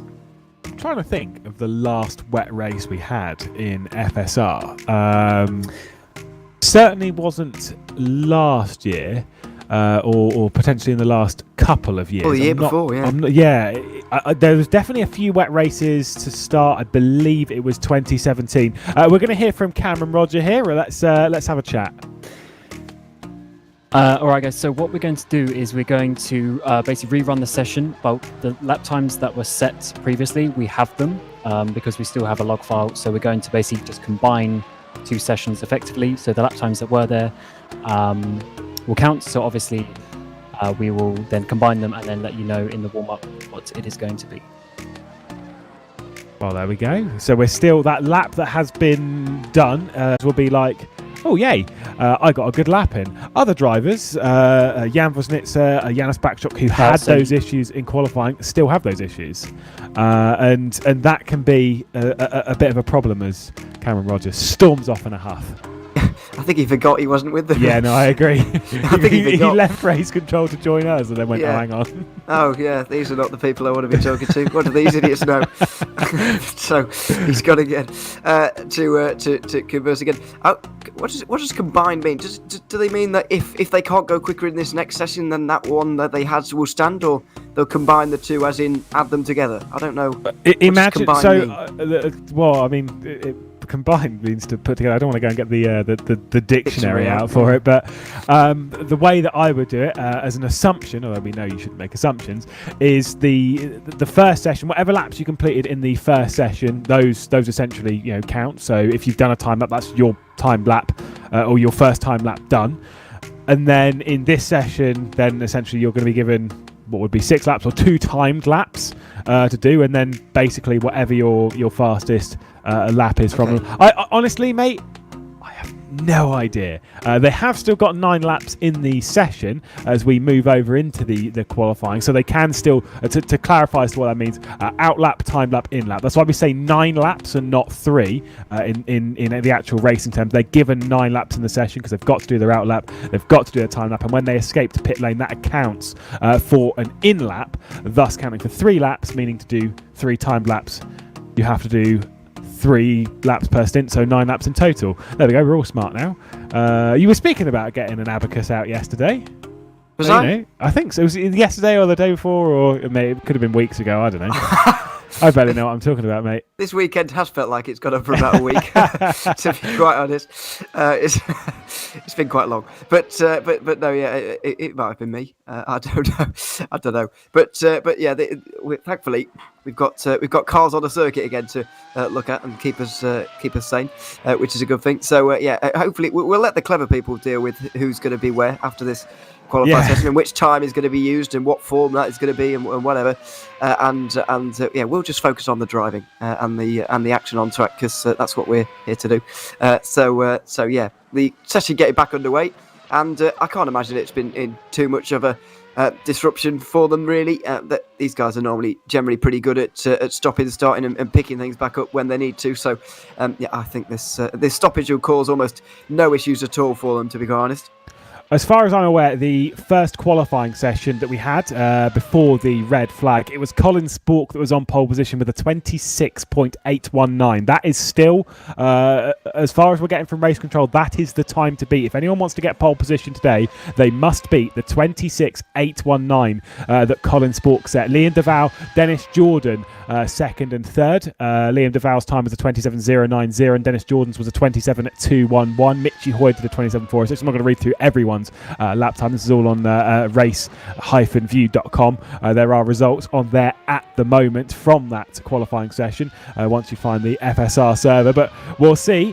The first lap of this qualifying session as Adam Rainey comes out of the final corner and runs down towards turn 1. It is an incredible downhill this year, and I don't know, the camera never does it perspective in the sim. You never really feel how downhill it is, but she's steep. It is quite steep, and it's very undulating, this circuit, as we talked about earlier on. We always talk about the crest over here at Dunlop as well. We're about to see the next left-hander. You can see it ramping up there. Well, you can't really see it because it's on a TV screen, but you know what I mean. It's quite bad, and so when the car gets light over there, you do need to watch yourself. But it also doesn't really help when you're going down towards turn number 1 and it's downhill. First of all, you go in with more speed, obviously because of gravity, than you would if it was just an airfield kind of circuit. but also it kind of takes a bit of weight off the rear as well when you're coming in with that kind of speed, and you're kind of on the front a bit. So, excuse me, it doesn't really help you balance going through the first couple of corners. But that's exactly what an undulating circuit. That's the kind of challenge that an undulating circuit like this one brings, and that's why generally drivers tend to enjoy these more undulating circuits, because they're more challenging for the most part. Say that, but most people that I speak to genuinely don't like this track, and I always think, why? I love this track. I only don't like it because it's just too hard for me, to be honest. I'm just not good enough to drive it, really. But if I can imagine, if you were very talented in a nice car, nice setup, nice conditions, it would be very, very tasty indeed. Yeah, great. It is, for me, a great track. Colin Spork, though, return. There you go. Instantly, that pole time has fallen by the wayside as it's a 26.781, so he's already gone faster than he did in the previous session, right up to speed. The lap we're on board with from Adam Rainey is good enough for 7th at the moment. He did miss the second apex at Spoon, just struggled to get the tyres back over to the left-hand side, which is such a common problem at Spoon. But you do lose a couple of tenths from doing so, because it's such an important run on that backstretch down through 130R. Noah Roivers across the line moves up into 5th position. Obviously, a reminder that this session is a private session, so they are on the track by themselves, so none of this rubbish excuse of he blocked me on that lap, it's any of like that. No, just go out there and just do the lap yourself, mate. Yeah, absolutely. That's well, it's got its advantages and disadvantages, I suppose, hasn't it? But it just allows everybody to focus on their own sessions, and that's what they'll be doing right now. Sporks has been very, very quick, though. As you mentioned, he was better in the first qualifying session, if you can call it that, through the first cycle of laps. But he's already gone better here, and you can imagine he's going to continue to get better. Both Red Bulls quite a long way down. Dennis Jordan 13th. I can't remember the last time I said that, because he is always right up towards the front from the very start of these sessions to the very end. But that is not the case with that lap time. The thing is, though, is that based on the previous session, his lap, and this is the thing that we kind of got to remember, and this is where we'll definitely falter through this qualifying session. Yes. In the previous session, he did do a 27.211, which, to clarify as to where I'll put him in this session, it would put him technically 3rd, although actually 4th, because Liam DeVal also went faster. So again, this is very confusing. So we're just going to hope that everyone goes much faster in this session than they did in the previous one. Everyone sets personal bests, and we don't have to worry about it. But it is going to be a little bit hard to follow. So obviously we'll get you the starting grid once we come back from the legendary Michi Hoyer hot lap, of course, as Jay Danahan comes through the final corner. You also notice a couple of new names on this list in the form of a new team for the Formula SimRacing World Championship that we've got joining us. It's the Super Venturi. It's where Liam DeVal, we've seen Liam DeVal race in the Formula SimRacing World Championship, but Super Venturi racing in this round, and Jan Grankvist, who's in that 2nd position, that is a driver for that squad, so clearly jumping into the World Championship and looking very strong, although we know Grankvist is pretty strong based on his pro record. Yes, we've seen both of them do very well in the past, and Liam DeVal getting his best ever World Championship result last season. It was at Imola, the very first round. He had a fantastic time of things, and then didn't really for the rest of the season. So it'll be good to see him have a good time of things once again and get back to that kind of form. Because if we see Imola 2021 Liam DeVal, then he is going to be a force to be reckoned with here today at Matsusaka, running his way around the hairpin now, and the very fast section through Spoon Curve is about to be upon us. But for the moment, currently in 9th place in this session, but he would jump up throughout the on the corrected order. So at least we're going to know who's on pole, but after that, it is a bit of a mess. Just want to say, by the way, that first sector from Colin Spork was suboptimal, I think is the best way of putting it. It wasn't great. Quite a lot of people in the session have gone faster. Jan Grankvist, who's in 2nd, has been faster in that first sector by 0.2 of a second. Not a small margin, but it's the middle sector where he's 3, 4, 5 tenths faster than everyone else. Let's see what Liam DeVal will do across the line. Does improve and goes up into 5th position in this session with a 2.47, which actually doesn't better his time in the previous session. I'm not actually going to speak about the previous session anymore. I'm just going to speak about the one that we have at hand. Otherwise, we are definitely...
Well, it appears to be technical issues, the talk of the town at the moment here in Matsusaka for the Japanese Grand Prix in the Formula SimRacing World Championship. Cameron Roger has joined us in the commentary booth, and Cam, talk to us. What's happening?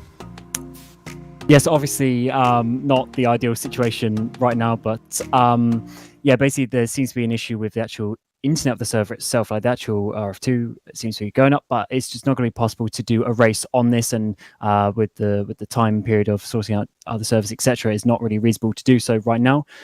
So the plan is that we will postpone this race, so it will not happen tonight, and then we will look to reschedule that at a date in the future. Obviously, don't know when that is going to be so far.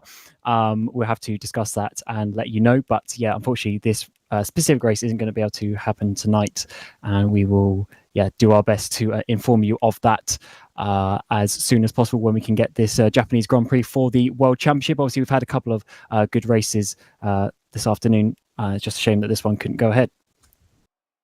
Well, there we go. A word from the president himself, Cameron Roger, to explain to us what's going to happen. And we won't take up any more of your time. Of course, you can join us on all forms of social media at Formula SimRacing, all over the place on Facebook, Twitter, and Instagram. And you can get up to speed there as to what's going to go on and what the plan will be for the future. Either way, we will still return, regardless, in 2 weeks' time for round 4, or will be now round 3 of the Formula SimRacing World Championship. Unfortunately, Felix van Delft's not quick enough to make a graphic for that in the Swift time, and we'll discuss in future as to what the plan is.